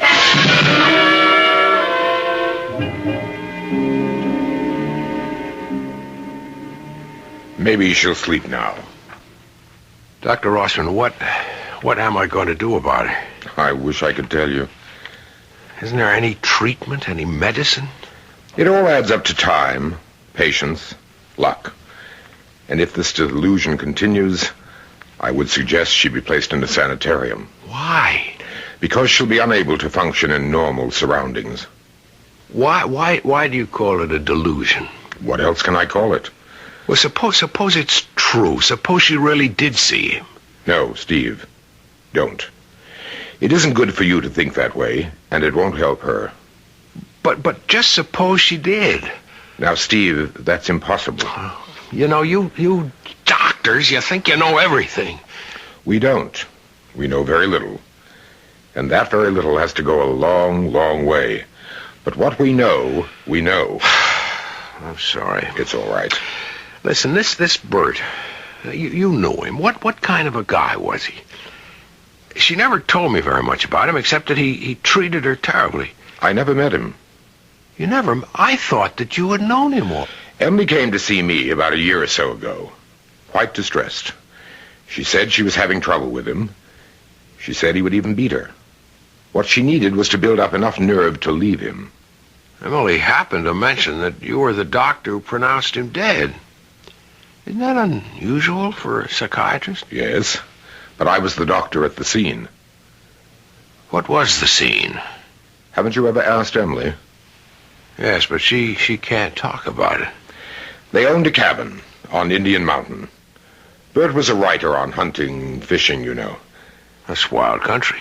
The back of their property led to a cliff, a drop of a couple of 100 feet. She was out there one morning, doing some watercolors. He was drunk. They got into an argument.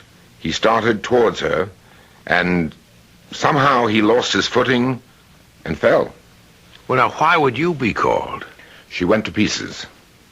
All she could think of was to telephone me. I came, and I did what I could. He was killed, wasn't he? Instantly. It's a sheer drop right onto the rocks. Well, call me in the morning. Yeah. And remember, if this persists, you will have to think about a definite course of action. Good night. Night, Doctor. And thank you. Steve? Darling, you should be trying to get some sleep. Where are we? We're at a hotel.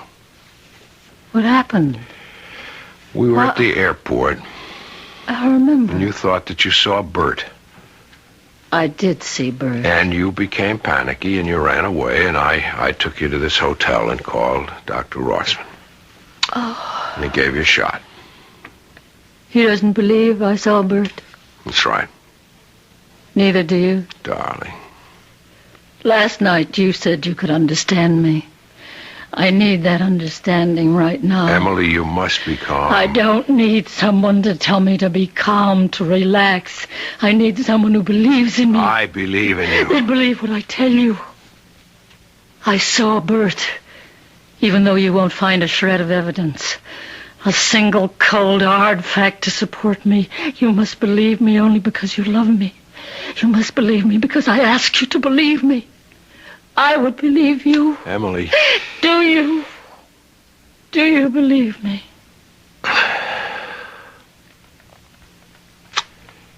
Yes, darling. Oh. Yes, I believe you. Suddenly I feel so sleepy. It's as if a great weight had just been lifted off my shoulders. As if I'd been wakened from some terrible nightmares. I'm not afraid to go back to sleep, Steve. It's been such a hectic day for you, too. Won't you get to bed? Yeah. I just want to sit here for a minute. Very tired. I'm almost too tired to get up. Let me open the window. Don't stay up too late. I won't. Emily, there's one thing that bothers me. Emily? Well, never mind. We can talk about that in the morning. What? Who is it? Who is it? Just a minute. Ned? Good evening, Steve. Who are you? You know who I am. I'm Bert.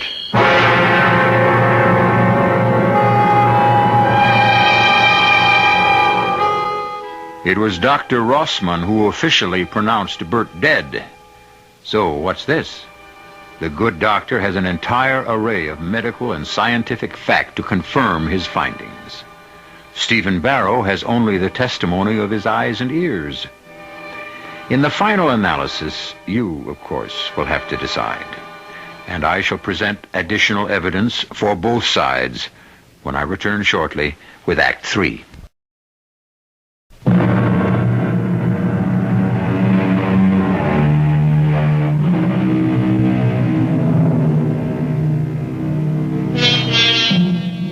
There are those who say that death is the end, and those who say that death is the beginning.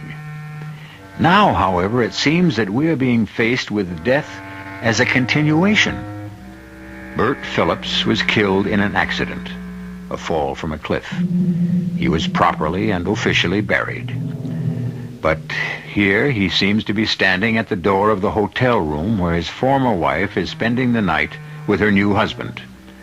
Up to now, it was only Emily, frightened and troubled Emily, who had been able to see Bert. But now, is it Steve's turn? Steve sees Bert, sees him plainly, as he stands in the doorway. Who are you? I told you. Bert. You can't be. You're dead. I'm dead. Well, how can you be standing here talking to me? I don't know. It's enough for me that I'm here. What do you want? I want to talk to you. May I come in? It's a dream. That's what it is. It's a dream. It may not be. You admit you're dead. What are you doing here? You sent for me. I sent for you. What are you talking about? You'll have to figure that out for yourself. Why would I send for you? There's an idea forming in the back of your mind. You're not aware of it consciously. You're going to resist it, but it's the truth. I still don't know what you want. I want my wife. She's my wife. She had taken a vow to be mine. That vow says till death do us part. You're dead. You're parted. That's just a technicality. But if you're dead, why do you want Emily? She belongs with me. If you're dead and she's alive, how can you be together? She won't be alive when I take her. What do you mean? I'll have to kill her. Kill her? Why not? She killed me. Yeah, but you died in an accident. That's her story. What actually happened was that I was standing at the edge of the cliff taking photographs for an article I was writing, and she just pushed me over. I don't believe it. You better believe it. Because one day, a year or two from now, she'll have to kill you, too. Oh, this is a dream. I need your help. Why should I help you? In the long run, I'll be saving your life. You have to convince her to come to the cabin. It's the only place from where I can take her. That's where she killed me. You can't be serious. Think about what I told you. Keep asking yourself, why do you see me? You might get the answer if you first ask yourself, why did she see me? Or, better yet, ask her.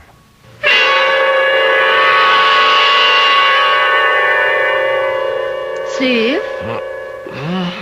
What? Oh, you poor darling. Did you fall asleep in that chair? I guess I did. I feel so guilty. I had such a wonderful, refreshing sleep. So deep, so restful. Did I dream? What are you muttering about? You said that Bert always wore a big floppy hat and a trench coat and cowboy boots. Oh, darling, the absolutely last person in this whole world I want to talk about is Bert. Yeah. Listen. Bert Phillips, as far as I'm concerned, has never existed. Emily, tell me something. Why do you think... Yes, dear? Nothing. Well, I don't know about you, but I'm starved. Darling, are you all right? Sure. I just had a crazy dream, that's all.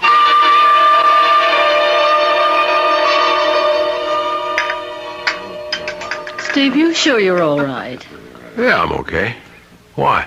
You haven't touched a thing. Oh, I never eat much breakfast. The important thing is that you feel okay. Mm-hmm. Sometimes you have this terrible confusion, and then suddenly it's gone. Why it came, you'll never know. How it went, you'll never find out. It's as if someone magically took it away. But it's gone, and that's all that matters.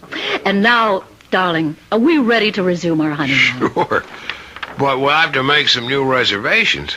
Tell you what, let's not go to New York and then on to Europe. No, why not? Well, we've postponed it twice already. Maybe it's a sign that deep down we didn't want to go so far away in the first place. How about Mexico City? Just a few hours away and we can... Steve, are you really all right? Emily, do you see someone standing by the door? Where? Just to the left of the cashier's desk. No, darling, there's nobody standing. Must have been my imagination. Oh, Steve. You've caught it from me, this delusion of seeing people. What did it look like?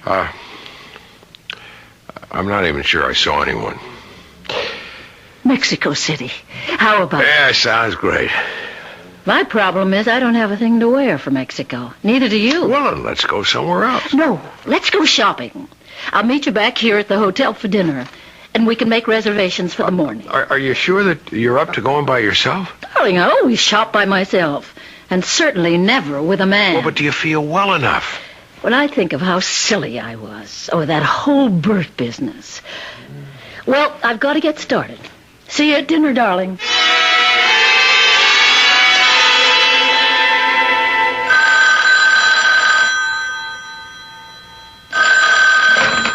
Hello? Darling, I hope you did some shopping, too. Yeah, I picked up a few things. I'm spending a lot of money. Well, that's all right. What are you doing? I thought I'd take a nap. That's good, darling. You do that. I'll see you in a little while. Bye. Why didn't I ask her? Why? Why? You left your door open. Bad. You should keep the door locked these days. What do you want? You didn't ask her. Ask her what? You know what. Were you at the cashier's desk in the coffee shop at breakfast time? You know I was. This is a dream. Dream or reality, what does it matter? You're stuck with me because you believe her. You want to believe her. You love her. This is getting us nowhere. I love her, too. I'm a bigger chump than you are. Even after what she did to me, I love her. And why did you treat her so badly? Who says I treated her badly? Everybody. Who's everybody? Dr. Rossman, for one. He never said I mistreated her. He said she told him I abused her. But you did. Only because she says so. Why should she kill you? For the same reason she'll kill you. You keep saying that. Why do you refuse to believe it? It's true. You can't prove it. Oh, but I can. The camera will prove it. What camera? I told you I was out there taking pictures. She sneaked up behind me and pushed me over the cliff. Her story, she was painting pictures and I was drunk, started beating her, and somehow lost my balance. Why shouldn't I believe her? Because she lied. She made her way down the mountain to where I was lying dead, poured liquor all over me. But she'd forgotten about the camera. The camera? The camera. I was so intent on taking my pictures, that's why I didn't hear her.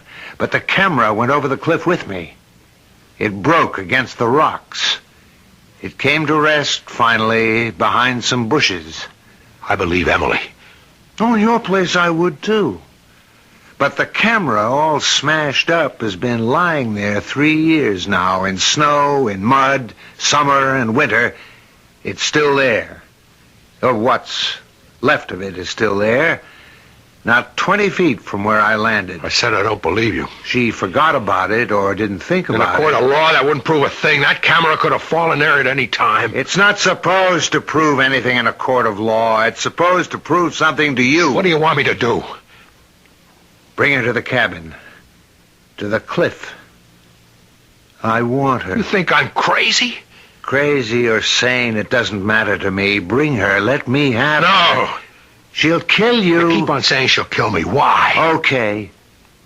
Okay. Ask me the question you're afraid to ask her.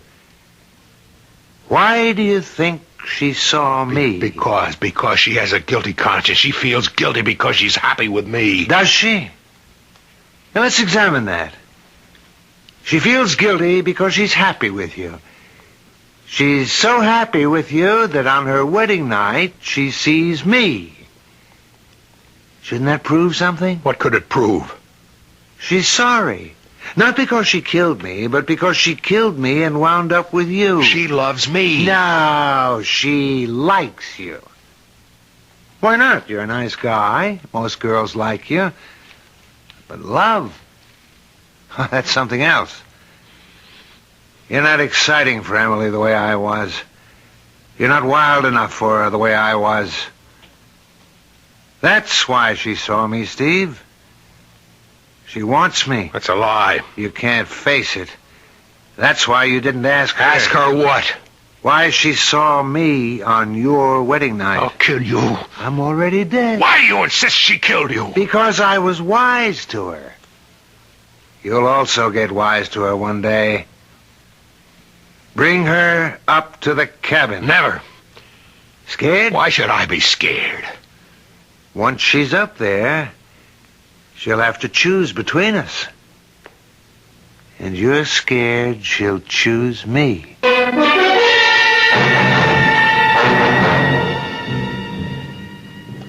Why do you want to go to the cabin? I have to do something. I don't understand. What is there you'd have to do at the cabin? It concerns Bert. Bert?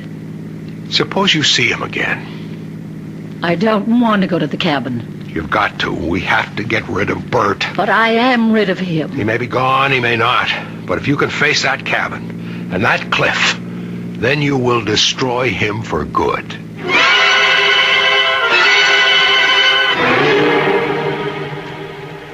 I haven't been here since he died. You never told me how it happened.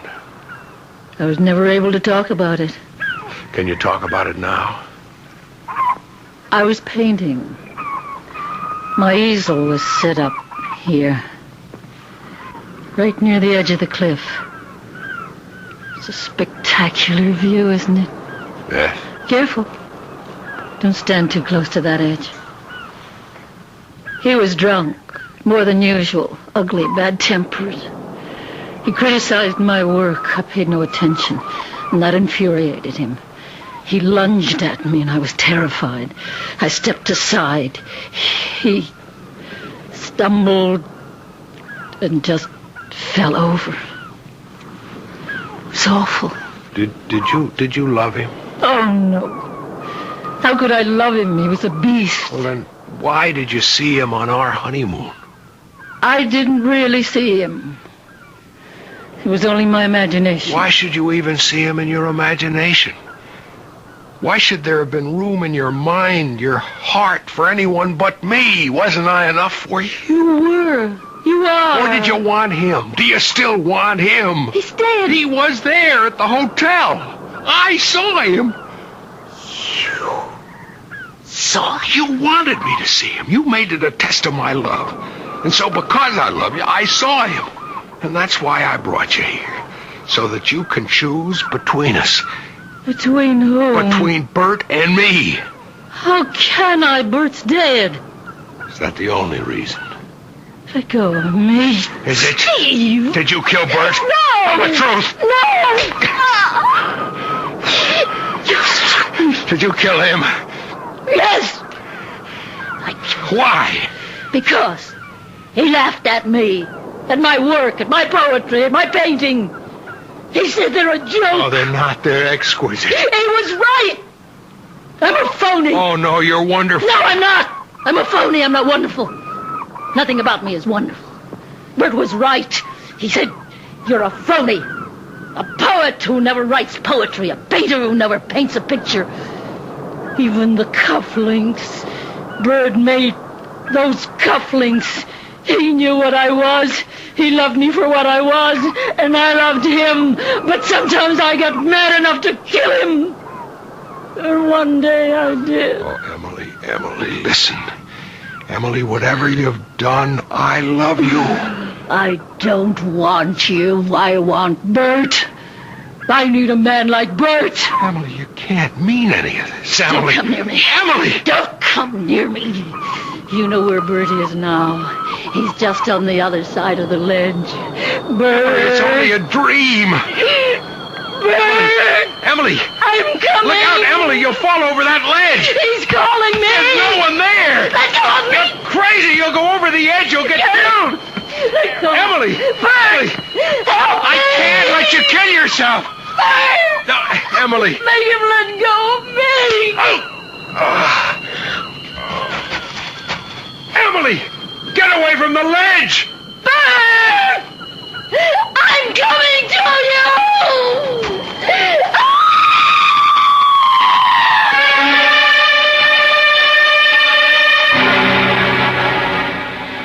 Police list it as an accident. The second tragic accident to occur at that beautiful but seemingly fatal spot.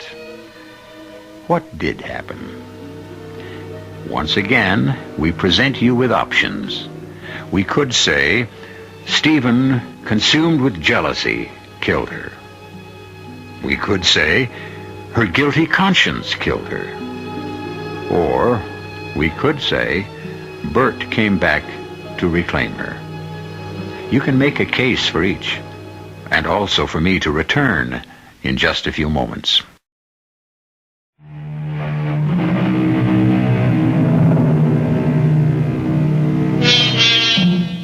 She loves him. He loves her for reasons that defy all understanding. And once they fall in love, the passion can flame for a moment or for all eternity. We dwell on love here because all the other mysteries are slowly yielding to science, to technology. Soon love will be the only mystery left us, besides those you will find here 7 chilling times a week. Our cast included Ann Shepard, Mason Adams, Robert Dryden, and Robert L. Green. The entire production was under the direction of Hyman Brown. This is E.G. Marshall inviting you to return to our Mystery Theater for another adventure in the macabre. Until next time, pleasant dreams.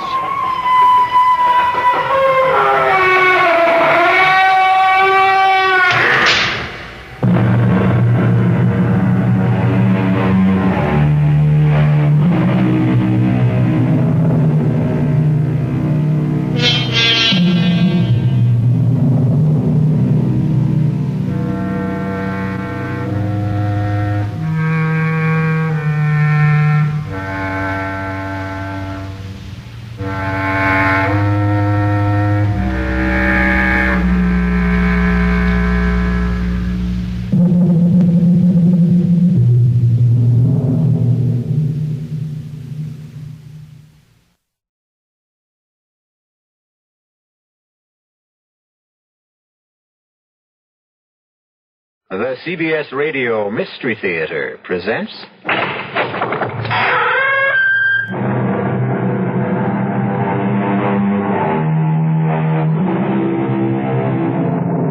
Come in. Welcome. I'm E.G. Marshall. Welcome to the terrifying world of your own imagination. There are many fearful places that surround us. Ancient houses where ancient whispers never die out. Evil lands where the light of reason vanishes. But the most horrifying of all lies deep inside of us. Few of us dare look into our minds and hearts and souls. And when we do, we find it more than we can bear. This is essentially what happens in this tale of Joseph Compertino. A young man who looked into the souls of others only to find destruction.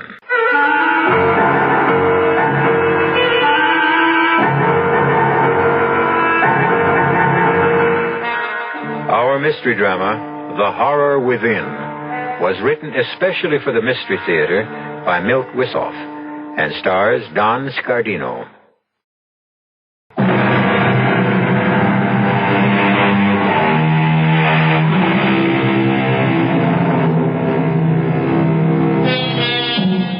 It has been said that a journey of 1,000 miles starts with a single step. In our weird tale, the journey of 1,000 horrors starts in the light of day in a most prosaic fashion. Joe Compertino, who has been orphaned, is on his way to visit his uncle in the city. He waits in a diner for a truck driver to finish his meal. Have something to eat, Joe. I'm not hungry. Well, how about a sandwich or some soup? Hey, it's chowder. It's nice and thick. No, Effie, I don't want any. I've got to save the little money I have. It's a long trip. Oh, I wish I were going, too. Any place is better than this. Oh, it's not a bad town, Joe. The people don't mean any harm. Oh, sure, they don't mean any harm. Calling me a nut all the time, making fun of me. Now, relax, Joe. You're getting excited again. Yeah, I guess you're right. They're not worth it. I wish you were coming along. Yeah, what would your uncle say? I don't know. I only saw Uncle Pietro once, when I was a kid. He came to visit... Oh, hey, look, Joe, that truck driver is getting ready to leave. Oh, okay, I guess I better... Yeah, sure. Sure, you better go. All right, Effie. Yeah. And thanks for getting me the ride. You ready, kid? Let's go.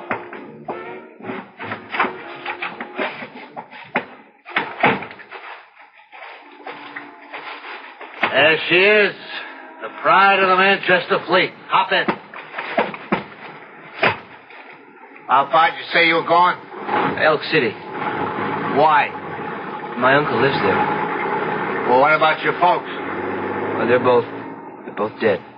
Oh, hey, I'm sorry. You gonna stay with your uncle? I don't know.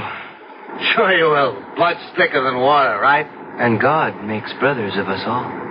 Well, I don't know if I go that far. Oh, but it's true. God is everything. He creates life. And takes it away? Don't say that. All right, come off it, kid. I was just kidding. I believe in God. Do you really believe in Him?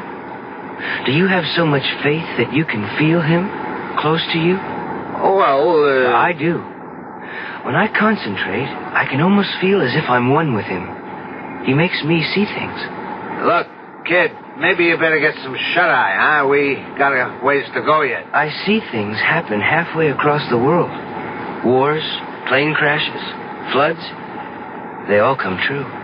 Hey, yeah, sure. You want some coffee? That thermos... No, thanks. This is a fast day for me. Like my namesake, St. Joseph. It helps me focus my concentration so I can do what I want to do. Like what? Move things without touching them. Hey, you'd be great in my business. You could offload this truck by yourself. And like St. Joseph, I can fly. Fly? Yes. The Lord gives me these powers. Look, dummy. I gave you a ride against company regulations because I felt sorry for you. Jenny told me you were a nut, but I said, what the heck? But I ain't going to stand for that kind of talk. I'm a church-going Christian, and I don't stand for no blasphemy. Get your butt out of here. You'll regret this. Sure. Just beat it. Take my advice. See you shrink.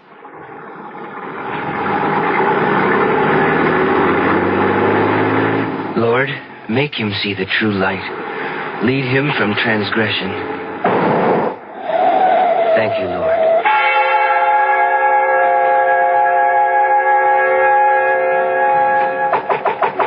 The door's open. Who are you? I'm Joseph. Joseph Compertino, Uncle Pietro. Peter, kid. Pete Compton. Don't you forget it.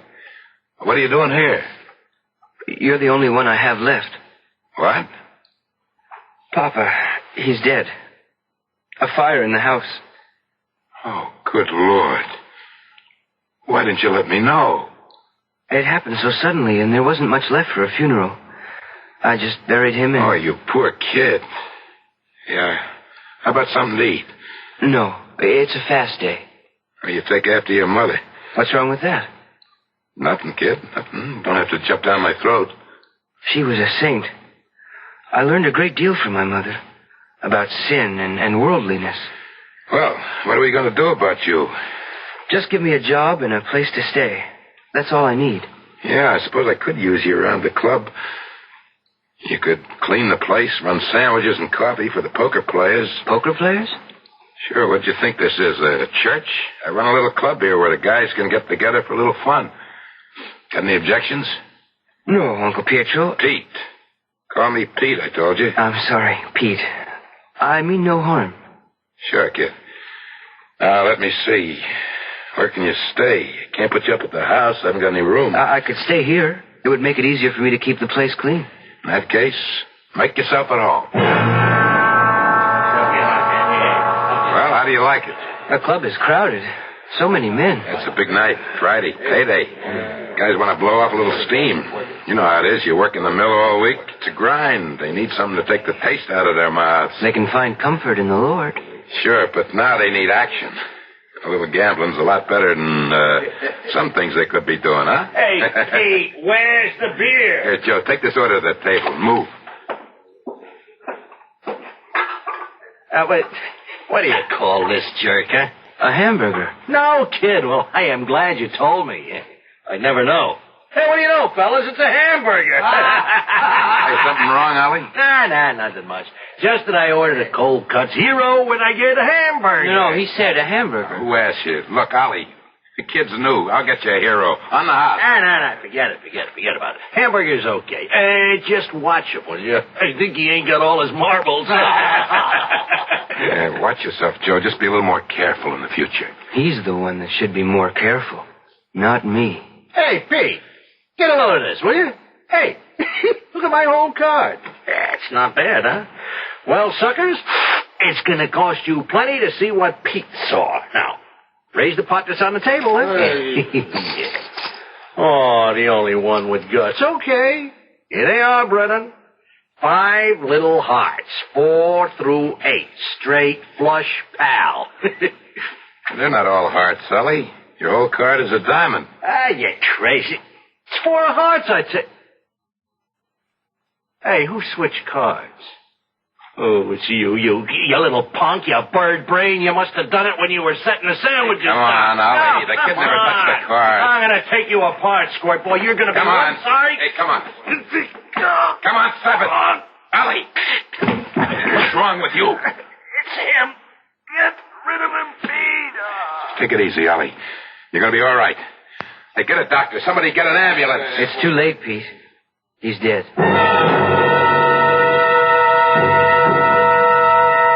I can't believe it.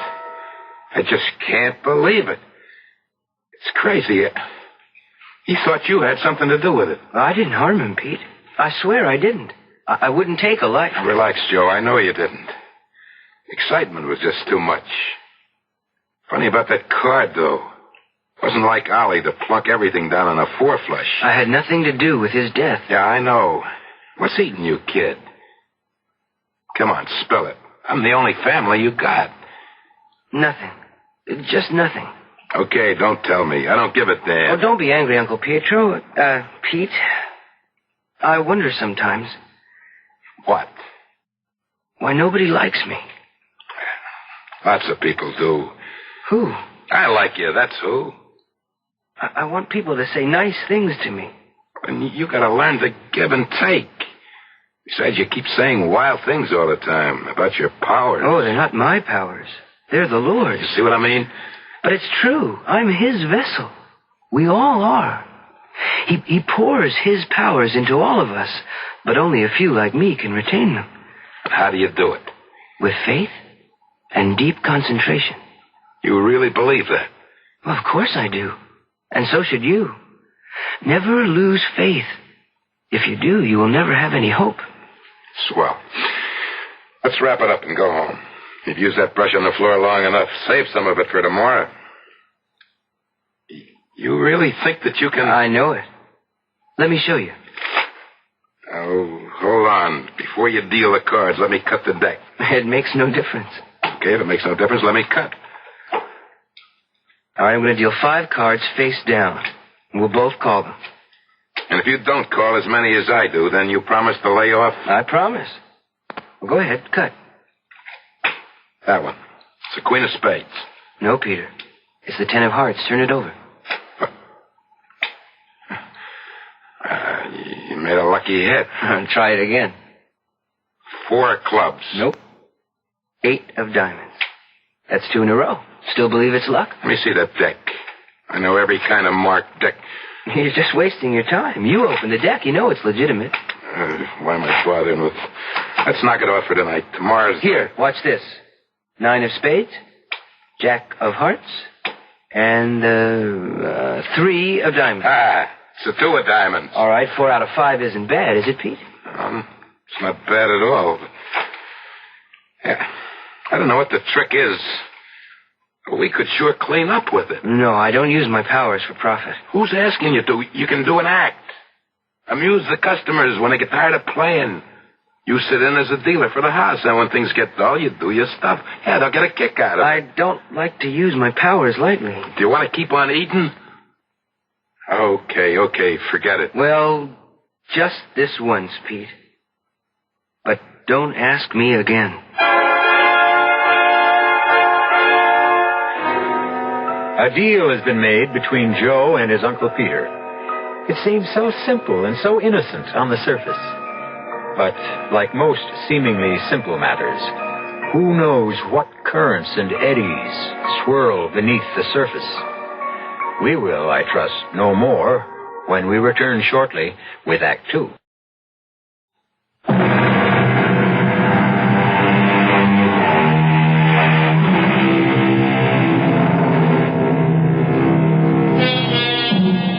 We all know that small compromises can lead to large disasters. The pretty lady verging on plumpness who diets with might and main to keep her poundage down knows full well that one excursion into the land of calories can mean a plunge into the worlds of pounds. Shall we then wonder that Joseph's consent to turn his powers to profits for his uncle will inevitably result in the loss of all he holds dear? We shall see as we return now to Act 2 of The Horror Within. That was great, kid. The suckers loved it. Yeah. I thought Handelman would have a fit when you called his whole card. He thought I was cheating, using a marked deck. He wouldn't believe me even when I told him to pick any deck. Well, don't worry about it. That's just his way. Come on, let's go back to the kitchen. You got a surprise for me? That's right. I don't mind doing the dishes. I hope you can't read everything I'm thinking. I don't try. Good. Joseph. Effie. How about that, kid? You didn't get the whole message. Oh, what are you doing here, Effie? Well, your uncle, he said I could work here. Sure, why not? Business is good. We need another hand. I figured since you and Effie used to get along so well back home. Thank you, Uncle. Pete. Forget it. Just make sure you get the dishes done before we close. Huh? I've been looking for the cleanser. Oh, don't worry about it. I'll do him. You just sit right there. Oh, no. I'll wash. You dry. You sure? Well, of course. There's no one to earn my way. Boy, your uncle's a fine man. No, he is. Even though he blows his top sometimes. Yeah, I suppose you don't. Joe? You still do tricks? Oh, they're not tricks, Effie. I followed the example of my patron saint, St. Joseph. And I concentrate my powers like he did. Watch. This knife. Yeah. Hold it in your hands. Yeah? Okay, now keep still. Very, very still. Joseph, it's getting warm. Mm-hmm. It's bending. There. Oh, hey, that's wonderful. That's just like a magician I saw once. It's not magic, Effie. It's a natural power. I read somewhere that most of us use only a small portion of our brain potential. Less than 5%. You mean that anyone can do what you just did? Sure, most people can. I'm sure of it. Oh, hey, Joe, will you teach me? Will you show me how you did that? If you want to, I can show you that and much more. Like what? Well, like hear what I have in my mind without my saying a word. Hey, that'd be neat. We could talk and nobody would hear us. I could show you how to move objects from across the room. We could clean up from here. I could even teach you how to fly. Yeah, like Peter Pan. Hey, look, I'm flying. Hey, you mustn't joke about it, Effie. Oh, hey, I'm sorry, Joseph. Listen, I wasn't making fun of you. I was just happy. Never make fun of me, Effie. You're frightening me. It's all over now. Let's finish the dishes. I promise, Joseph. I'll never do it again. Well, how do you like it? Oh, it looks beautiful, Pete. Just beautiful. I mean, I can't believe it's the same club. Nothing to it, Effie. Fake brick. Tile ceilings and a few yards of drapes. Didn't cost much to change from poker to a supper club. But do you think it's wise? Look at the mob. The joint's packed. People are dressed so nice, too. Hey, maybe we ought to pitch in and help, huh? No, nothing doing. You and Joe are my star attraction. Well... Now, you do the act like I seen it, and we can't miss. But that was just for Effie and me, Pete. I don't want to perform. Well, not in front of all these people. Are you scared, kid? Well, that's natural. Everybody gets stage fright. No, it's not that. I told you before, my powers are between me and St. Joseph. I can't do it for money. What's the difference if you do it in the back room or out here? Well, he's right, Joe. You can't hurt anybody with a little fun. A little pleasure can help brighten up people's lives. That's you, Joe. What do you say? I'm going to introduce you and Effie. If you want to let me down, that's up to you. And now, folks, settle back. I hope you enjoyed your dinner. Oh, boy, the roast beef was good. Good. The Cafe Compton presents its star attraction, the amazing Joseph and Company. They'll entertain you with an act never duplicated before in the history of the entertainment world. Yeah, sure. They'll read your thoughts, perform illusions. And here they are, the amazing Joseph and Company. Good evening, ladies and gentlemen. My assistant will be seated on the stage as I go through the audience. She will receive the thoughts I send to her across space. You can give me any kind of message or clue, and I will transmit it to her.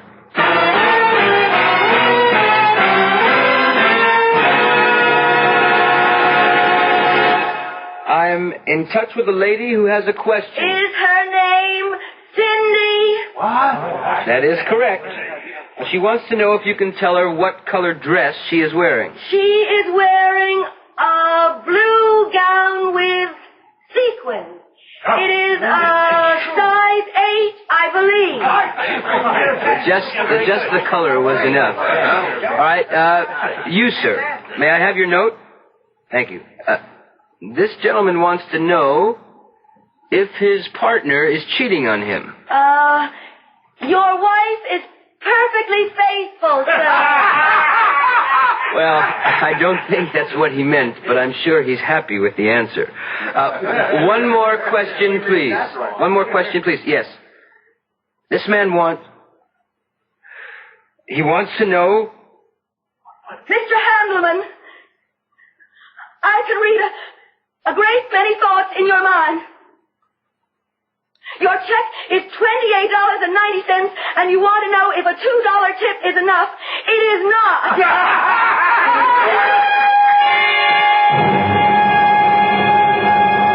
Joe, you were great tonight. Just great. Everybody loved your act. Hey, I better get out front now and help close the place down. We'll have a bite to eat later, okay? Sure, Pete. That Handelman. I hate him. I know, Joey. Listen, you frighten me.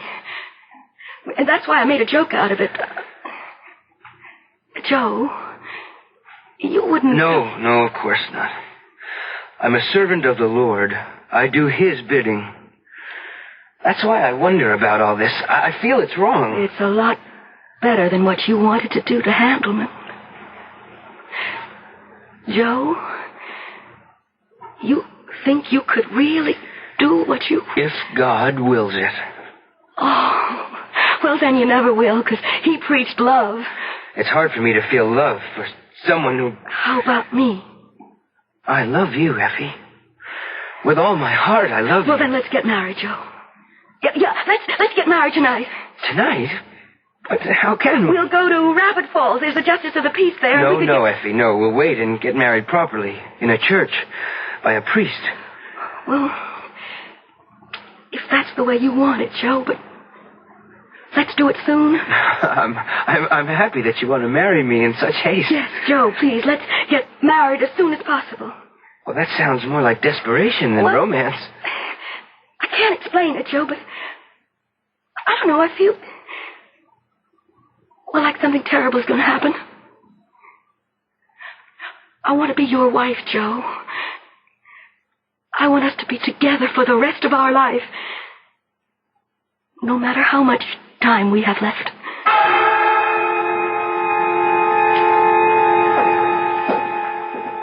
Good evening, Father. Am I late? No, you're the first one here, Mr. Compton. We have lots of time for the rehearsal. Is your nephew's family coming too? Well, I am his family. All that's left of it. And the bride-to-be? She has no one else but Joe and me, Father. I wonder what's keeping him. Oh, here comes the young man now. Joe, where you been? I called for Effie, and she wasn't there. Is she here? Well, no. Don't worry. She'll be along in a minute. Probably had something to do. No, it's not that. What is it? I can see her. She's walking past the library, and someone is stopping her.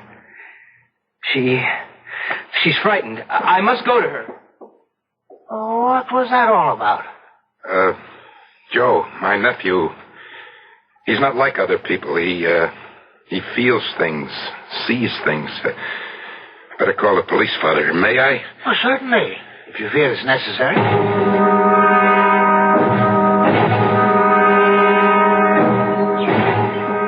She's gone, Pete. Effie's gone. They'll find her, Joe. Just take it easy. You don't understand. Sure I do. You're upset.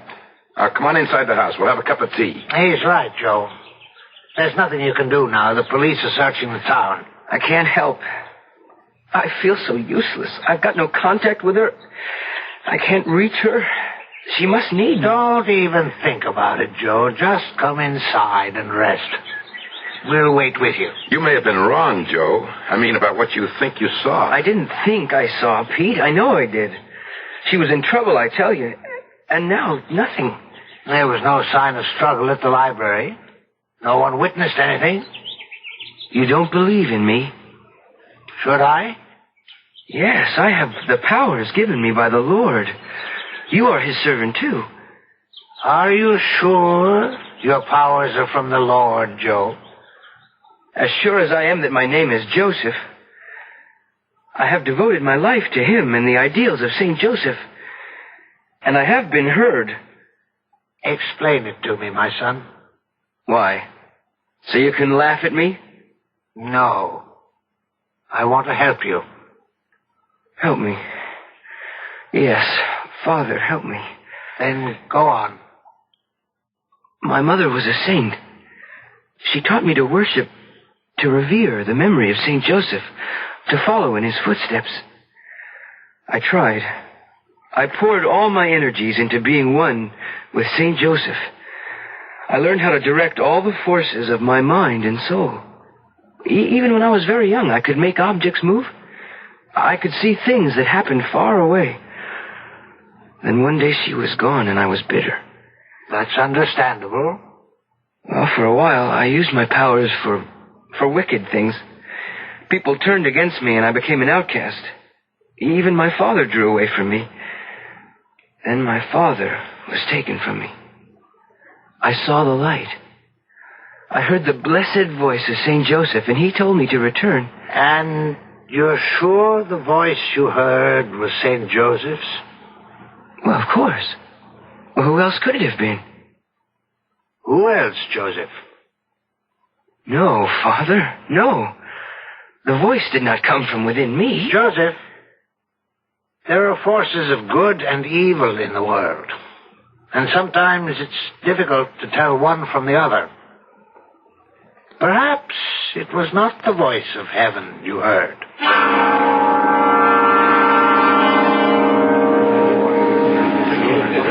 Good house tonight. Oh, we're still mobbed. Why don't you get dressed, Joe? In a minute.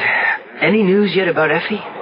Not a word. The cops are still on the lookout, but they haven't found anything. I can't believe it. I just can't believe it. I told them where it happened and exactly what he looked like. Well, there must be hundreds of guys in town that fit the description you gave. You got to understand. I don't want to understand. I want to find Effie. I tell you, Pete, I saw her just as clearly as I see you now. She was walking by the library, and this guy passes her. And he turns back. Joe, the cops know all that. Well, then why don't they find her? Hello. Speaking. What's that? I see. Sure, I understand. No, he's here with me. Yeah, we'll be down. What is it, Pete? It's Effie, isn't it? Yes, Joe. The cops. They found Effie. Well, is she all right? Bad news, kid. I want to see her. You will, kid. They want us to identify her. Identify her? What are you saying, Pete? They're waiting for us. At the morgue.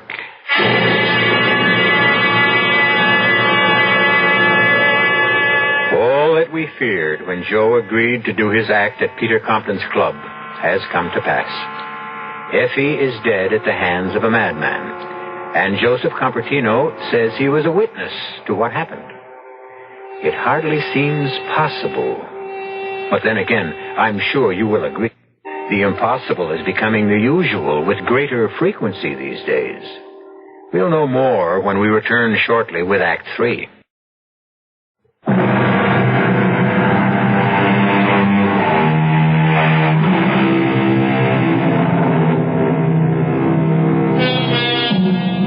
To find out who killed Effie, Joe must make the journey we all fear. He must look deep inside himself and trace the murderer in his mind's eye. The problem is, what more will he uncover? For if you look into any man's heart and mind, you will always find at least one black spot which he has tried to keep concealed. Why are we sitting here, Pete? Because the lieutenant asked us to wait. He'll be back in a minute. She looks so different, Pete. Like a poor imitation. Don't think about it, Joe. I can't think of anything else. I've got to find the man who did it. I'll never rest until I find him. I'm sorry I kept you waiting. I had to check a few things out. It's all right, Lieutenant. Now, Joe, you don't mind if I call you that? No. Good. When did you see this taking place? Oh, Pete and I were at the church waiting for Effie when it flooded my mind. And what time was that? It was about 6:30, 7. I see. And was that the time you felt it was actually happening? I guess so. I hadn't thought about it. Well, think about it. Were the streetlights on? Do you remember anything that might give us a handle? Well, it seems... Well, the library was closed, but the streetlights weren't turned on. And that would put it at about 5:30. But you saw it happen in your mind about an hour or so later, huh? Can you explain that? No, I can't. Well, did you actually see them go off together? Did they get into a car? No. Well, I don't remember. All I know is I can see them together, and I knew something bad was going to happen. What's this all about, Lieutenant? Well, I'm just trying to get things straight. You know, there are some loose ends here. Like what? Well, for one thing, we found the body off Highway 50. That means she was in a car when she died. No, it means she was in a car when she was thrown off on the side of the road. She died hours before then. You mean to say she was thrown out in the middle of the day and no one saw it? Oh, it wasn't in the middle of the day. Doc Hadfield estimates she died about 6 o'clock in the morning. Well, with this new daylight savings time, it must have been pitch black when he... That's right. That means, Joe, your mind's clock was off about 12 hours. You couldn't have seen her walk past the library when you said she did. I can't believe it. Joe, didn't you talk to Effie today? No. But she said she was going to the city to do some shopping. She said she'd be away all day and meet us at the church for the rehearsal. But you called her? Just before I left to meet Pete. I wanted to see if she got back earlier. And she wasn't there, obviously. Now, who answered the phone? Nobody. Where were you early this morning? In bed. Asleep. Say, what's going on? Well, why all these questions? Every little bit of information helps. I don't like it. Can I go now? Yeah, of course. Just stay around where we can reach you, Joe.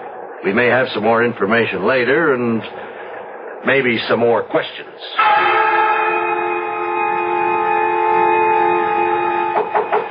Joe? Joe, open up. Were you asleep? No, I was just thinking. Did you eat anything today? Yeah. I'll bet. You haven't moved out of your room for days. I'm sorry about the club, Pete. That doesn't matter, kid. But it's all my fault. Forget it. I've got no future without Effie. You cooking something, kid? No. It's funny, I smell something burning. Oh, it's incense. Oh, you're not going through that again, Joe. Forget that stuff, kid. That's not going to bring Effie back. No, but it will put me in contact with her murderer. Don't do it, Joe. It's not right. I spoke to Father Coyle about it. You had no right. He says you're literally playing with fire. He doesn't understand either. Why don't you explain it to him? Let him help. I'm not leaving here until I see things clearly. You don't have to. I brought Father Coyle with me. You can come in now, Father.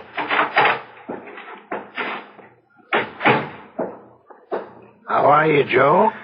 I don't want you here, Father. Your uncle asked me to help. I don't need your help. I think you do.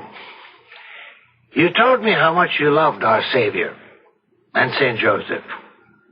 You're not appealing to them now, are you? I don't know what you mean. Oh, yes, you do, Joe. The incense, the magic circle on the floor, the Kabbalistic figures. You're reaching for the hand... All right, what if I am? What good did piety do? I lost my parents, then Effie. Perhaps I'll get some help now. From Satan? You don't want his help. He doesn't share. He possesses. I don't give a damn if he swallows me whole. I want my revenge, Father. I want to see the man who killed Effie suffer as I am.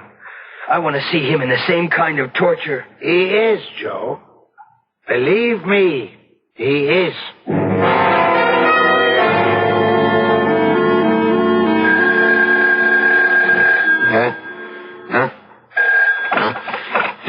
Hello? Pete, wake up. It's me, Joe. Yeah, I'm awake. You know what time it is? Yeah, I know. It's 6 o'clock in the morning. Sunday morning. Don't you ever sleep? I will, after tonight. Pete, I've got him. You don't feel up to riddles, Joe. Who you got? That slimy monster who killed Effie. I've got him dead to rights. Now, look, don't do anything stupid, kid. Let me call Lieutenant Tawney. He can have him. No, Pete. I don't mean I have him in my room. I've got him in the mind. It worked, Pete. I've been put in touch with him. I want to go on tonight. Joe, without Effie, you haven't got an act. Oh, yes, I have. The biggest show I've ever done. Well, I don't know. Please, Pete. Don't stand in my way. You're asking me to walk in the dark, Joe. Square with me. I can't, Pete. You've got to trust me. Then why can't you trust me? You wouldn't understand. Try me. All I can tell you is I'm zeroed in on him. I've got him in my sights, and you can help me nail him. How? Well, billboard my return to the club tonight. Play it up big. Hit the murder angle. Promise the suckers a startling revelation. I guarantee he'll be there. He won't be able to resist the bait.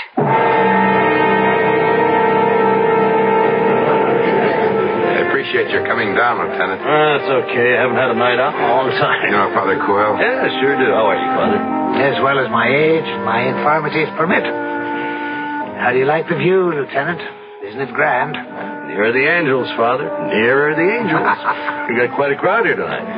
It's all that publicity about Effie. The buzzards are out in full force. They want to see Joe in action and maybe witness something else. Well, that's the cue for Joe's act. I got to introduce him. Just stand by. I'll be back. Good evening, ladies and gentlemen. Now it's time for the star of our show to make his appearance. And here he is, the man you've been waiting to see. The amazing Joseph. Thank you. Tonight I'm going to skip the usual stunts. I'm not going to waste your time on the usual card tricks and memory gimmicks. I'm going to attempt something never seen before on any stage. But I'll need your assistance since since I'm working alone tonight. With your help, I'm going to reach into your minds and read your thoughts. If you have a problem, concentrate on it. With divine guidance, I will resolve them for you, if there are any answers. All I ask of you is quiet, complete silence. Remember, if you have a question, concentrate on it. You're doing fine. I see thoughts swirling in space. Is there a young lady whose initials are J.L. in the room? Hey, that's me! Good. Would you please stand up? Now, concentrate on your questions. I see a ticket in your purse. Would you hold it up, please? Thank you. Well, now that's an airline ticket to Las Vegas. Am I correct, please? My advice is follow your mind, miss. Don't use that ticket. Wait until you can pay your way. Thank you. Hold it, folks. I have another message coming through. George, I can't tell whether your last initial is B or V. George, will you stand up, please? Well, I have good news for you, George. You can stop worrying about your mother. It's not what you think at all. Her pains will disappear soon, and she'll be as good as new. Oh, that's right. Thank you.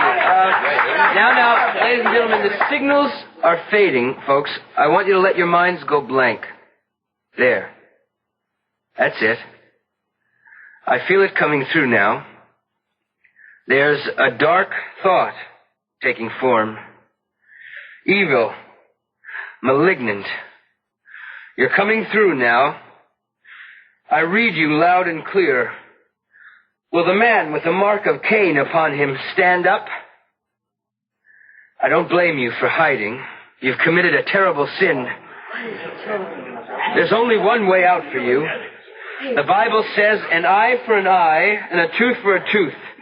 And a life for a life. Stop it, Joseph! I called for silence. What you're doing is wrong! He must pay for his crime, Father. It's not for you to judge, Joseph. Don't try to play God. I am his instrument. Are you sure, my son? Look into your own soul. Judge not, lest ye shall be judged. I have nothing to fear. Nothing, Joe? Think about it. Where were you when Effie died? In my room. No, you weren't, Joe. 6 o'clock in the morning, Joe. Where were you? She was wicked. She was everything my mother warned me about. I worshipped St. Joseph, and she laughed at my piety. She was carnal, and she tried to keep me from my vows of sanctity. St. Joseph, in your name... That's blasphemy, Joe! I removed her from my life for your sake.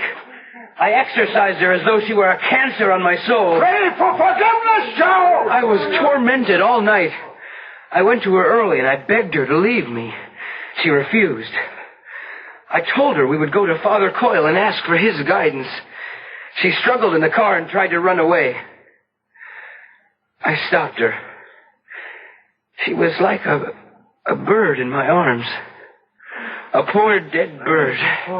Come with me, Joe. Everything will be all right. Come. No, I must go with St. Joseph. What? I must... Give me the power, St. Joseph. Let me fly to you. Don't, Joe! Stay away from the window! What's happening? Look at that! I can't believe it. Look, he's suspended in space. He's standing free.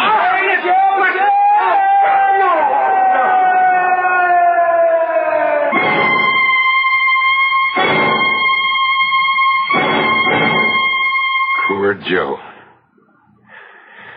Poor Joe. He tried to reach for heaven and hell at the same time. He stumbled somewhere in between. Don't take it too hard, Pete. It had to end somewhere. Yeah, but not on the streets. You really think he killed Effie? Yes. Part of him did. None of us are saints, Peter. We're good and evil intertwined. Most of us can keep the worst of our nature in control. Joe couldn't. He was split right down the middle. Well, one thing is sure. He paid his dues. Let's get him out of here and mark his account paid in full.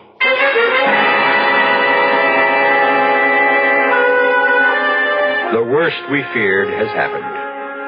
Joe took the fearful chance of looking deep inside himself for truth and found that the truth was more than he could bear. I'll be back shortly.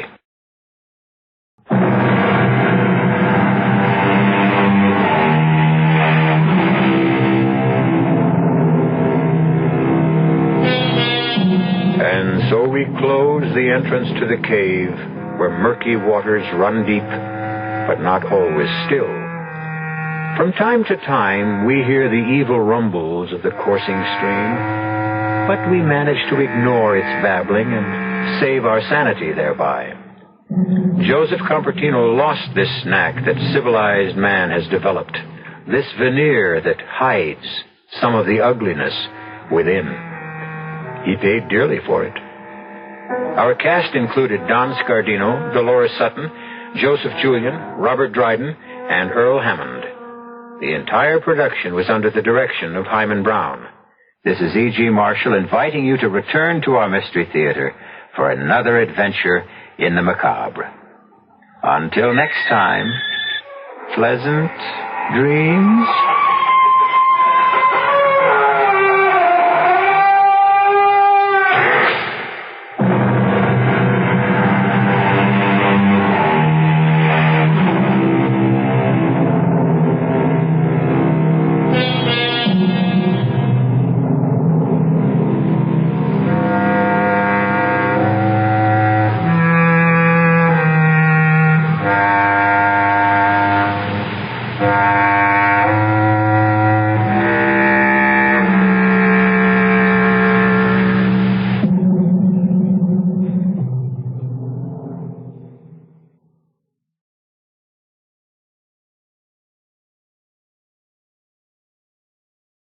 The CBS Radio Mystery Theater presents...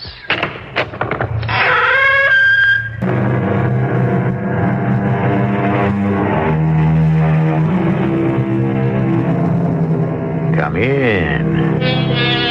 Welcome. I'm E.G. Marshall. The last I heard, there was an alchemy school in Utah giving a 2-week course in how to change lead into gold. A prestigious university was bestowing a bachelor's degree in magical studies, and someone was offering subscriptions to a newsletter for witches. I'm old enough to remember when such things would have been laughed out of existence. But nowadays, who's laughing?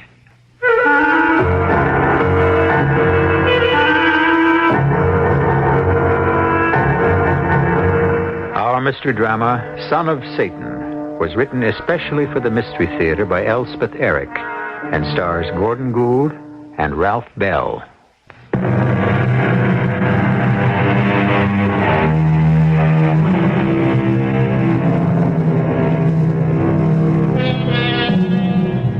It's a coastal town, not far from a major metropolis.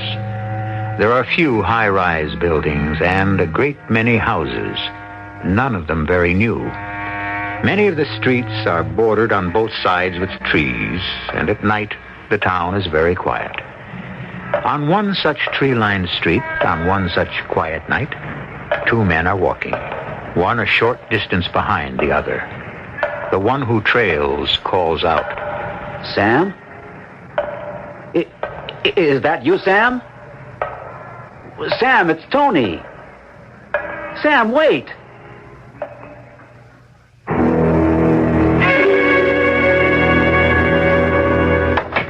"I'm home. You home?" I'm in the kitchen. "Well, get yourself in here. I have to put something in the oven first. I've got something to tell you." In a minute. I'll make us a couple of drinks. Okay. You're going to need one. I am. Why? Well, get yourself in here and I'll tell you. Well, dinner will be ready in about half an hour. Here's your drink. Thank you. Sit down. Must I? You'd better. All right. I am seated. Guess who I saw tonight? Guess whom I saw tonight. Oh, don't quibble. A professor should mind his grammar, and when he's wrong, his wife should correct him. All right. Guess whom I saw tonight? Whom? Sam. Sam? That's right. You don't mean Sam Van Camp? The very same. Good Lord. I thought he was dead. I don't know why I thought he was dead. I just sort of pictured him dead. I know what you mean. We hadn't heard from him in, well, at least 5 years. Just seemed logical that he'd be dead. Well, for heaven's sake, where did you see him? On La Costa Street. On that nice old street with all the nice old houses. How is old Sam? I don't know.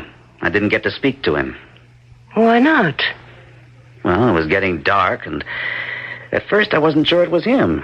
It was he? Him. Then he went under a streetlight, and I was sure. So I called to him, but he kept right on going. Well, maybe he didn't know who you were. I said, "Sam, it's Tony." He must have heard me. He can't still be mad at you, can he? After 5 years?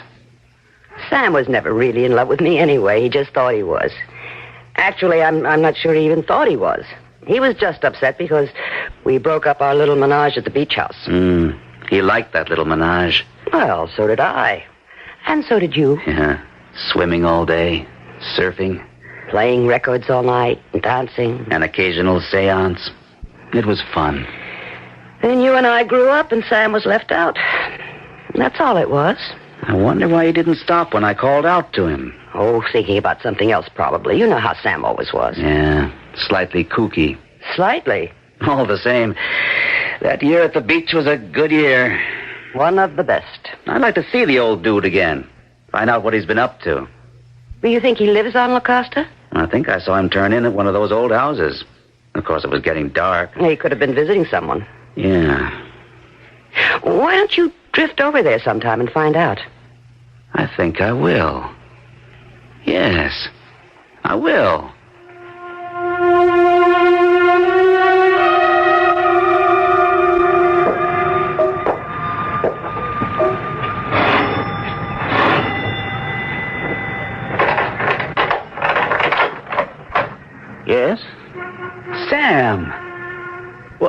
It's Tony. Tony Marsh.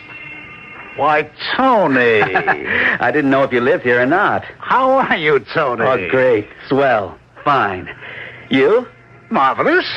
Okay to come in for a minute? Oh, yes, sure. Of course. I said come in. Thanks. I won't stay. Come in. Sit down, eh? You're looking fine, Sam. How did you find me? Well, actually, I saw you on the street a few nights ago. You did? Well, why didn't you say something? Well, I did. I said, is that you, Sam? Because I wasn't 100% sure. Then I was sure, so I said, Sam, it's Tony. But you kept right on walking, trying to hurt my feelings. Sam. Oh, sweet shades of the past. Come again? Was I ever Sam? Well, you certainly were to me. And to Rowena. How is Rowena? Fine, fine. Rowena's fine. She wanted to be remembered to you if I could track you down. Ah, sweet Rowena. We got married, you know, Rowena and I. Well, I thought you might. It seemed inevitable. Well, we did. Tony, I'm terribly sorry I hurt your feelings the other night. Oh, that's all right. Rowena said you probably had your mind on something else. Oh, I did. Well, then? I always have my mind on something else. Something important? Oh, must have been if you didn't hear me. Oh, very important. Extremely important. In fact, I can scarcely think of anything more important. Care to tell me what? Perhaps in due time. Perhaps not. Tony, that's not the reason I didn't answer you when you spoke my name. No? You mean you really were snubbing me? Oh, no. You see, it's so long since anyone's called me Sam, I'd quite forgot it was my name. Really? Quite forgot. Old Sam has passed into oblivion. Well, what do you call yourself now? Cato. Cato? Cato Van Camp. Do you like it? Well, sure, yeah. But then I liked Sam all right, too. It didn't sound right after... After what? After I took the left-hand path. What's that? Left-hand path? Oh, well, if you don't know, then you just don't know. You could explain. It's all so difficult. It covers so much territory. How can I explain if you don't already know? If I already knew, you wouldn't have to explain. Ah, how right you are, how right. Well, Tony, after our frivolous year at the beach, we were no more than a trio of hippies, you know. You, Rowena, and I. I know. I shudder to think how callow we were, how unright. I guess we were. Even if you and Rowena hadn't fallen in love, I couldn't continue with that sort of existence. So what did you do? Remember when we used to talk, the three of us, about the age of Aquarius? Yeah, well? And do you know how we bring about this golden age? Do you know how we prepare ourselves? Well, no, I don't. By blatant gratification of our egos. That's how. Oh? And do you know how we gratify our egos? No. By surrendering ourselves to ourselves. Sam, I don't think Cato. Oh, excuse me. Cato, I don't think I dig this sort of thing. Frankly, I don't know what you're talking about. Look, my friend, what is it we all want? The best of us, the worst of us, the highest, the lowest, the richest, the poorest. What do we all want? Money, love, I don't know. Power. Sheer, unadulterated power. Am I right? I don't know, Sam. Cato. Oh, now come now. Of course you know. Wouldn't you like to control things? Well, things like what? Like anything, like everything. People, events, everything. I don't think that's possible. But if it were possible. Well, then I guess I'd like it. Of course you would. Of course. So would I. So would everyone. No one wants to admit it. Only a few of us, like myself, have the sublime courage to confess up to it. We crave it. We lust after it. We think about it day and night. We scheme. We study.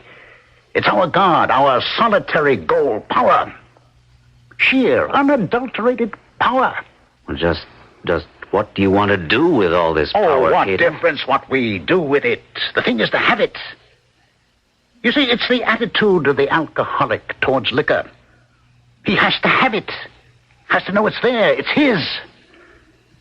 And after a while, he'll get around to drinking it, I suppose. But for the time being, it's enough to know it's his. Well, that's how we feel about power. Who's we? The sons of Satan. I don't think I... You never heard of us? I don't think so. Is it a religion? A religion, an art, and a science. I see. I guess I do. You don't really.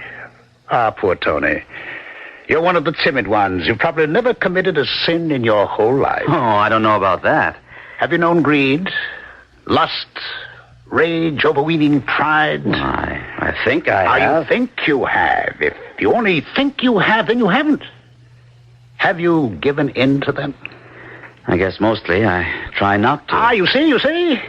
If you've never given in to them, you've never really felt them. If you've never given in to sexual desire, how do you know you've ever felt it? Oh, well, that. Well, enough about me. How is Rowena? Are you two happily married? Yes. Very happy, yes. Oh, that's sweet. You're not married? Oh, I haven't had time. She'd like to see you sometime. I'm sure she would. Well, we must get together. Maybe you'd come to dinner. Well, why not? Or you could come here. If you can spare the time. Oh, I think I can. My experiment only consumes the daytime hours. Your experiment? I've been working on it for almost a year now. Would you... Well, I don't suppose you'd care to tell me what it is you're working on.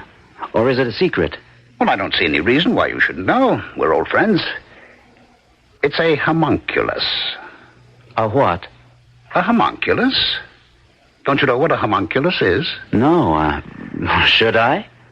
A homunculus, my dear old friend, is a small, artificial man. Like a dwarf. A mannequin. But made by man. The creation of a homunculus is as old as alchemy. It's an ancient art. And this is what you're working on? Creating a homunculus? Of course. Only my homunculus will be possessed of magic powers. This little man, I think he will be no more than 2 feet tall, perhaps less. But he will have the power to rule the world, which is precisely what I intend he should do. What is the mystique of power? Everyone likes to think he has some influence. I know I do. That his opinion is listened to, respected. That he can even affect some decisions. But power over other human beings, power to help can turn into power to hurt. Power to raise up can become power to strike down. Power to create transmutes into power to destroy. A formidable thing, power. I'll come back to you shortly with Act 2.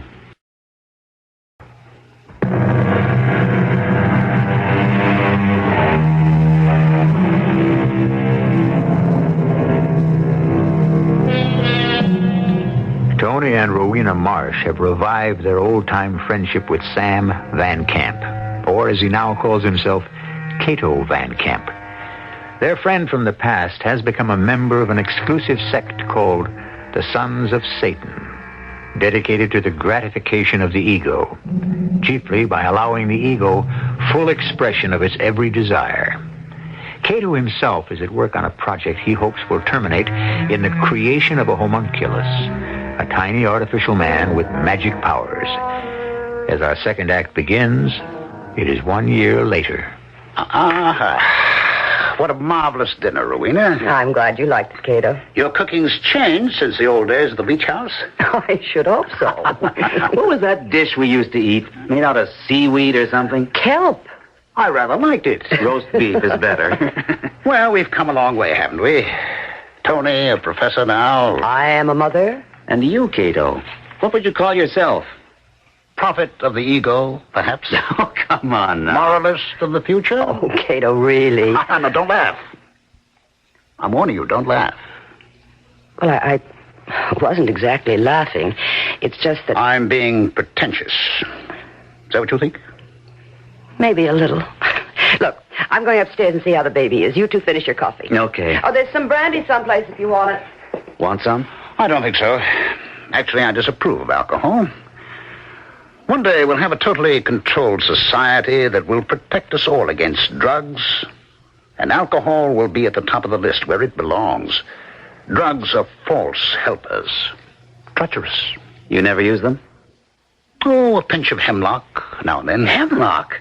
Well, that's what they used to kill Socrates, isn't it? I don't take that much, needless to say. In small doses, it's a mind bender, but I don't rely on it. It's too dangerous, like nightshade. I used to raise it in my garden, but I don't anymore. I'm glad to hear that. How's your experiment coming along? The homunculus thing. Kindly refrain from calling it a thing. Okay. You're a little man with the magic powers. I'm waiting for a shipment of cordite. They're late with it, and it's holding me up. But your prospects look good, do they? For giving birth? Just what do you mean by that? I mean, one day soon you'll have your homunculus. You'll have your baby. My what? Your baby. That's what you want, isn't it? Are you crazy or something? I looked up homunculus in the dictionary. It means a little man, as mannequin. I told you that. First time you came to see me, I told you that. Yes, but it also means fetus. Fetus? That's what the dictionary says. I never knew that. That's what I meant when I said you were going to have your baby. Rowena's had hers. Now it's your turn. That's not excruciatingly funny, in case you thought it was. I guess not. By the way, have we ever thanked you for being so kind and thoughtful? All during the pregnancy and ever since. Rowena appreciated it. Oh, but I adore Rowena. And you've been wonderful with the baby. Not just all the presents, sitting with him and all that. But I worshipped the baby. Sometimes you forget to tell people things, you know. I just wanted to say that I'm glad we all got together again. We should never have been apart. Yeah. Well, those things happen, unfortunately. Oh, look, I ought to be getting on home. It's early. Yes, but Rowena will be down in a minute. Well, I want to get back to the house, see if my cordite's been delivered. Well, if you must, you must. I'm sorry to eat and run. No, that's all right. I'll see you soon. My house next time. You bet. Night, Rowena. You leaving? I have to. Lovely evening. Many thanks. You're welcome. Anytime. Tony, just a slave to my project. I'll give my love to the little homunculus. Don't joke about it. Sorry. One day you'll see.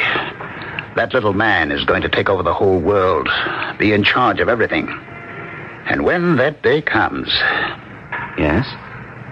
What then? Watch your step, that's all. Just watch your step.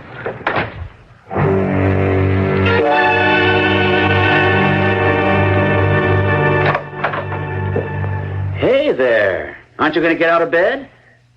I don't much feel like it, and that's the truth. I had to get my own breakfast. Big deal. Oh, you sick? I don't know. I'm not well, I don't think. Hold everything. I'll take your temperature. Cato have a good time last night? Yeah, I think so.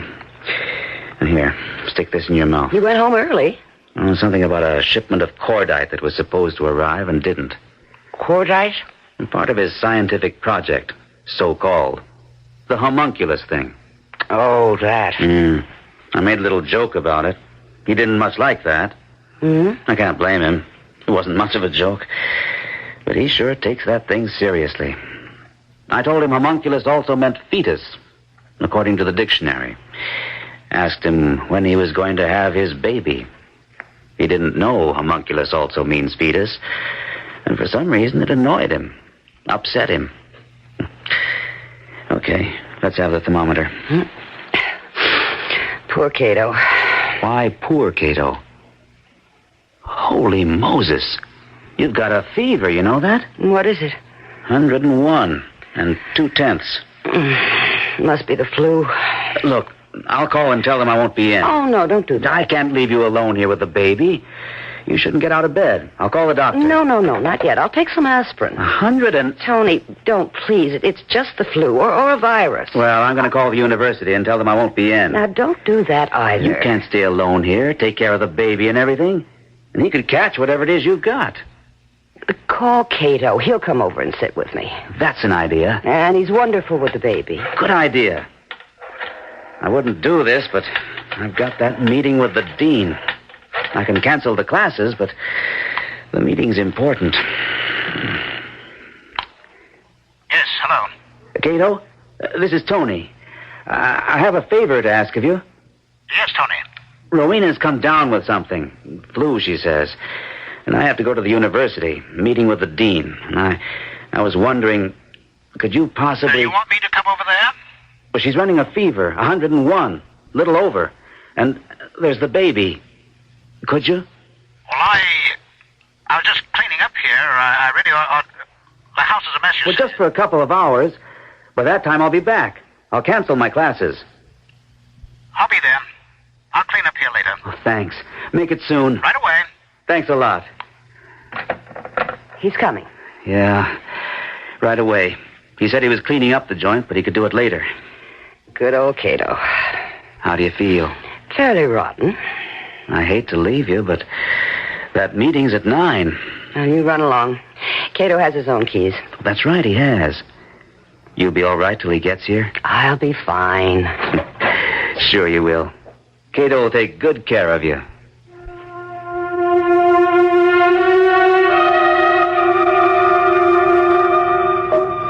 Rowena? Is that you, Cato? Yes, love.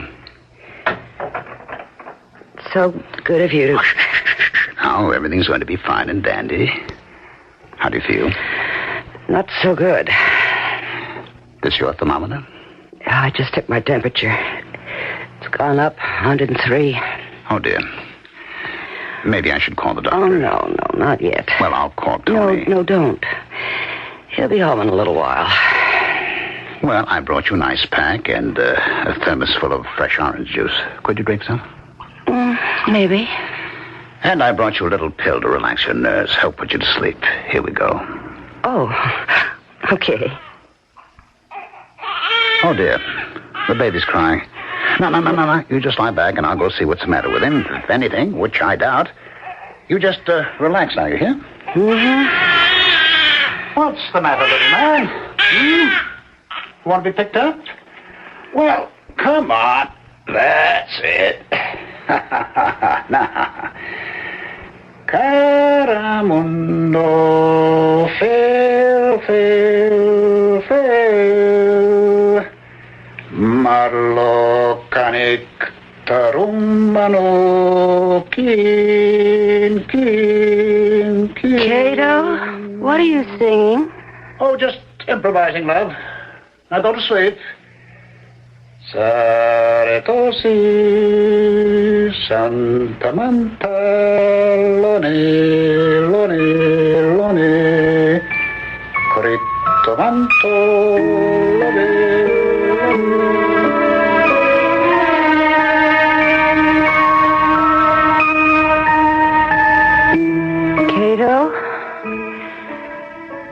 Cato, are you there? You want something, Rowena? How long have I been asleep? About half an hour. Well, it's the most amazing thing. I'm completely well. You mean that? I woke up feeling wonderful. I'm delighted. I took my temperature. It's normal. Fascinating. I don't know if it was that pill you gave me or what. Oh, I don't think so. Maybe just the sleeping. Possibly. No, I'm going to call Tony. Would you hand me the phone, please? Here we are. Uh-oh. Baby's crying. Oh, he's hungry. As soon as I talk to Tony, I'll feed him. Strangest thing. I never felt better. Well, I'm going to get up and then I... Hello? May I have the dean's office, please? Thank you. Was the baby any trouble, Cato? No. I picked him up. Yes, is Mr. Marsh there? This is his wife calling. Thank you. I'm glad the baby didn't act up. He does sometimes. Not with me. Tony, it's me. Guess what? I'm well. Absolutely. Well, Cato came over and brought me an ice pack and some orange juice and a little pill. My fever had shot up to 103 by then. No, it's all right now. I went to sleep, for half an hour, and when I woke up, I was well. Yes, I took my temperature. It's normal. I feel great. So, honey, you don't have to come home. As soon as I hang up the phone, I'm going to get up. Cato can go home and tend to his cleaning or whatever, and... Well, if you've already canceled your classes... Of course I want to hear what the dean said. Okay, I'll see you. Well, whenever you get here. But I don't want you to worry because I'm fine. I'm halfway out of bed right now. Okay, see you. Cato, I'm getting out of bed. Tony will be home pretty soon, so you don't have to worry about me. You can go home. Cato, you hear me? You are in the baby's room, aren't you? Cato?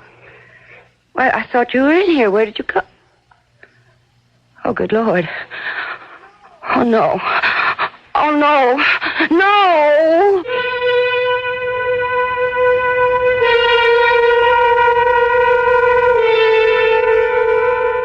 It's not often that a friendship allowed to languish for so long can be revived. Circumstances change. Interests change. The status of one or another shifts, and the friendship suffers. It's a rare thing when brought abruptly together after a long separation, friends discover that affection and compatibility still live, that they can pick up where they left off and go on. It's a happy discovery, but go on to what? That is the question that abides. We'll be back shortly with the final act.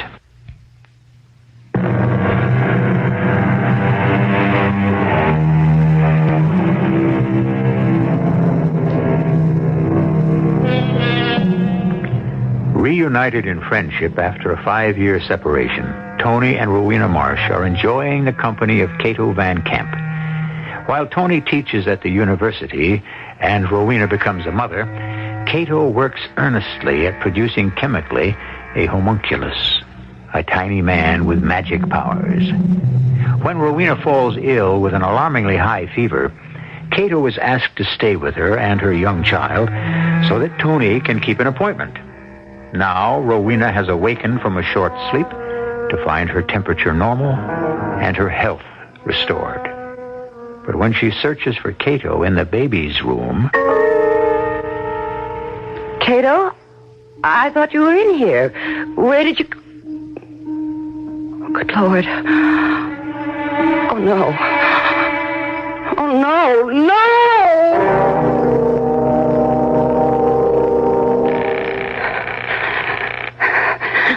Answer, damn you, Cato. Answer the phone. Oh, you've got to be there. If you're not, where are you? Where have you gone? Answer the phone. Oh, Tony, please. Come home, please come home. Be here. Operator, get me the police. No, never mind, don't. Oh, Tony, you said you were coming home. I need you. Tony, is that you? Oh, Tony. Hey, what's this? The baby's gone. What are we going to do? Now, wait a second. Calm down. The baby's what? He's gone, disappeared, vanished. He couldn't. Cato took him. Oh, I don't... Are you sure? Now, wait now. The baby is gone, and Cato is gone. I have looked all over this house 4 times. They are both gone. Now, wait a minute. Tell me exactly what happened. Last time I talked to you, you said you felt wonderful. I did. Cato came over and gave me a pill and some orange juice, and I went to sleep. But by that time, my fever was way up, but I told you all that on the phone. Where was Cato when you called me? He was in the baby's room. The baby had cried. I knew he was hungry, and I felt so good by then that I said I'd get up and feed him as soon as I talked to you. So after I hung up the phone, I got out of bed and went into the baby's room, and it was empty. The crib was empty, and Cato wasn't there. It's all crazy. Did you call Cato at home? Well, what do you think? I've called him 6 times, but nobody answers. I was half out of my mind and I started to call the police, but then I thought I'd wait till you got here. Yeah. What are we going to do? Well, I don't like to call the police right away. Cato has my child. I don't think he'd hurt him. Well, how do we know? That crazy freak might do anything. We've been seeing him for a year. He's never done anything. How do we know what he does when he's not with us? Working on those insane experiments, practicing that nutty religion, Satanism, isn't that what you call it? Yes, but that doesn't mean... Well, it's not what you're thinking. I mean, they don't believe in murder. It's nothing like that, really. Believe me. You don't know. You've never met any of those sons of Satan except Cato. But he's been so good to us. He's been very sweet, a good friend. Tony, call the police. Tell them to go to Cato's house and arrest him for kidnapping. We don't know for sure. I want my baby back before that crazy monster kills him. Look, before we call the police, let me go over to Cato's house. He is not there. I told you he doesn't answer the phone. Maybe he's down in the basement in his laboratory. Maybe he didn't hear the phone. Let me go over there. I'm going with you. If Cato took the baby, then the baby must be in his house.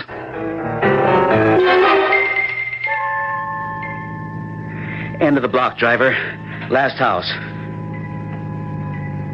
This is it. Here. Keep the change. Come on. Tony, look. What? The basement window's all smashed. Blown out. It looks like there's been an explosion. In the laboratory. Do you think the baby is... I don't know. If anything has happened to my child... Well, hang on. We'll find out. Tony. Break it down. Break the door down. Okay. Stand to one side. This won't be hard. Come on. Do you think he... I don't know any more than you do. He's probably in the basement. Do you think he's dead? I don't know. How should I know? The baby, Tony. This is the door to the basement. Are you going down there? Yes. Now, wait a minute. You hear something? No. Yes. It sounds like someone sweeping. Yeah. Cato? It could be. Cato? Cato? Are you down there? What? It's Tony. Tony and Rowena. Is that you down there? I'm cleaning up. Oh. Would you mind coming up here for a minute? We have something we want to ask you. Oh, all right. There you are. Hello. Cato, where is the baby? Upstairs. He's here? Upstairs in my bedroom. Is he all right? Certainly. Oh, I'm going upstairs to get him. Rowena, upset? Look, let's you and I sit down for a minute, okay? Well, sure. I ought to finish sweeping up in the basement, but I guess that can wait. What happened down there? An explosion. That's what it looked like from outside. Remember last night I told you I had to get home to check on a shipment of cordite? Yeah, I remember you telling me that. And that's why I left so early, right after dinner. Well, the cordite was here when I got home, and I already had a good supply of fulminate of mercury. I thought I'd take the next step. The decisive step in my experiment.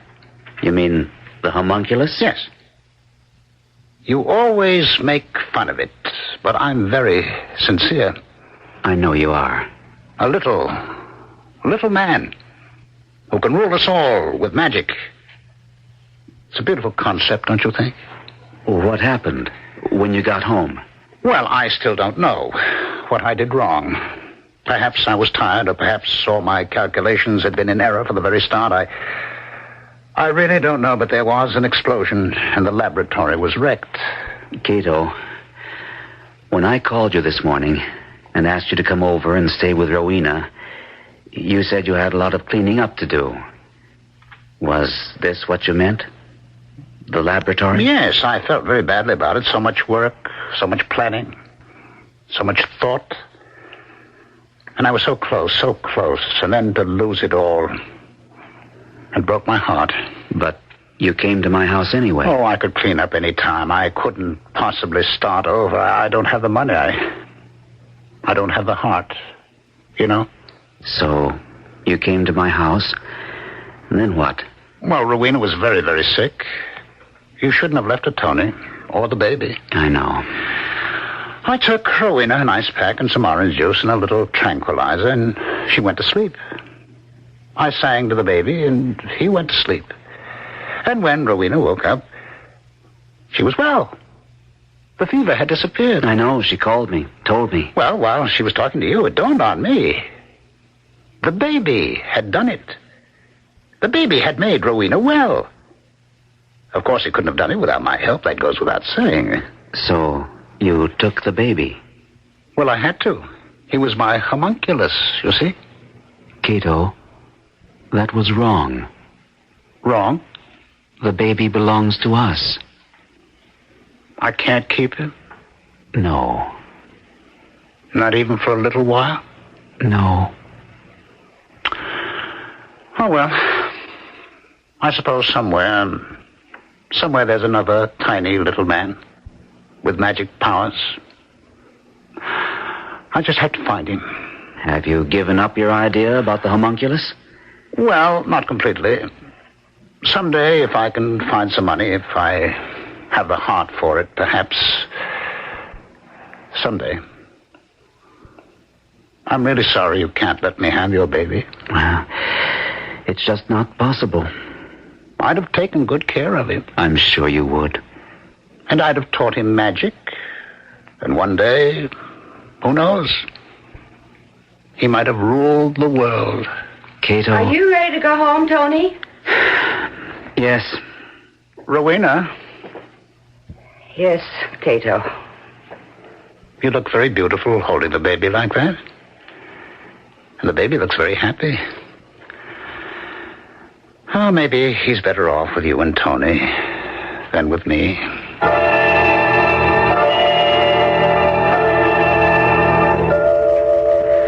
I wonder what Cato's doing now, alone in that house, with the ruins of his experiment. No, I couldn't care less. I think he should be put away someplace. Oh, I don't know. He's harmless. You think so, do you? He didn't do us any harm, really. Well, all the same. I'm sorry for him. You are? Why? Oh, he wanted so badly to be a big man. And he never was anything, really. He wanted to be rich, but he didn't know how to go about it. He wanted to be loved, but he never was. Not really. But most of all, he wanted to be powerful, to run things. What's the point of being powerful and running things? I'd rather be happy. Yes, but it's very important to some people to have power. But Cato didn't want to get it the ordinary way. And he didn't want the ordinary kind of power. He wanted it to be magical. You know, he took the baby because he thought the baby had made you well. With his help. He thought he could make the baby into a homunculus once he taught him magic. Oh, what nonsense. I got well because I... Yes. Why did you? Why did you get well so suddenly the way you did? Well, I slept. That wasn't enough. That pill? That was just a simple tranquilizer. I got well because I had to. For the baby's sake. Yes. While I was sleeping, I realized that the baby was in the next room with Cato and that he wasn't safe there. That I must get well and look after him. And so I got well. Yes. That's what happened. And you don't call that magic? No. It's mother love, that's all. That's all? Very powerful magic. You know what Cato said to me about power that first day when I went to see him? I asked him what he would do with it if he had it. What would he do with it? I don't think he had any idea what he'd do with it. He said it didn't make any difference. The thing was to have it. He said it was the way an alcoholic feels about liquor. He has to know it's there. It's his. And that's how Cato feels about power. It's crazy. He said if he could keep our baby for a while, he'd teach him magic, and he might grow up to rule the world. Well, the only world he's ever going to rule is right here in this room. That's it. That's it. What? A baby's the only one who rules the world. His world. His little immediate world. That's what's wrong with Cato. Of course. What? He wants to be a baby again. He wants the power back that he had when he was a baby. Anytime he opened his mouth and yelled, somebody put something in it. He didn't have to work for it. He didn't have to deserve it. No, it all came to him by magic. The magical power of a baby. Oh, of course. It's all very clear. The only person with power, the only person with magic, is the baby. A baby's a tyrant, and we dare to call him cute.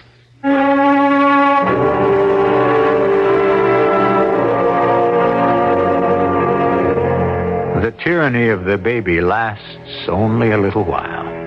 All too soon, the little king is asked to give up his absolute power. With smiles or threats or tears, we coax or frighten or blackmail him into becoming tame and civilized. No wonder he rebels. No wonder he can never desert completely the world where his cry was law. The degree to which he can relinquish the memory of it is the degree to which he conforms to our reality. I'll be back shortly.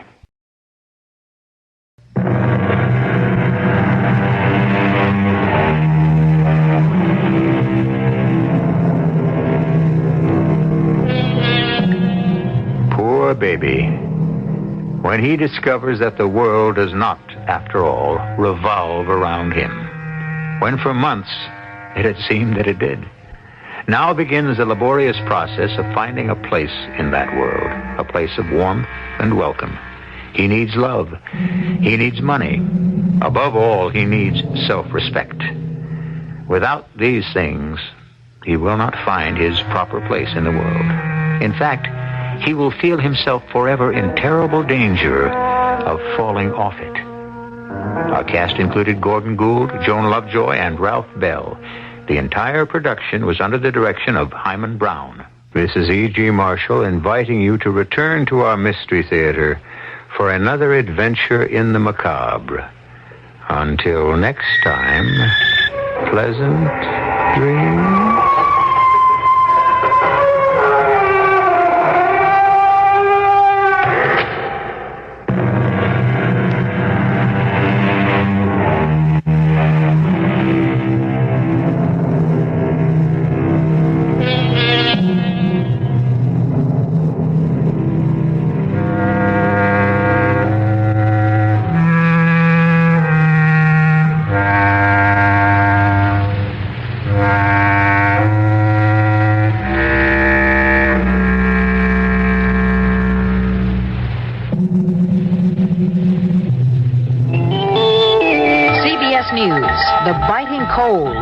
Into supplies of natural gas and heating oil, driving officials in at least 2 states to the point of declaring emergencies.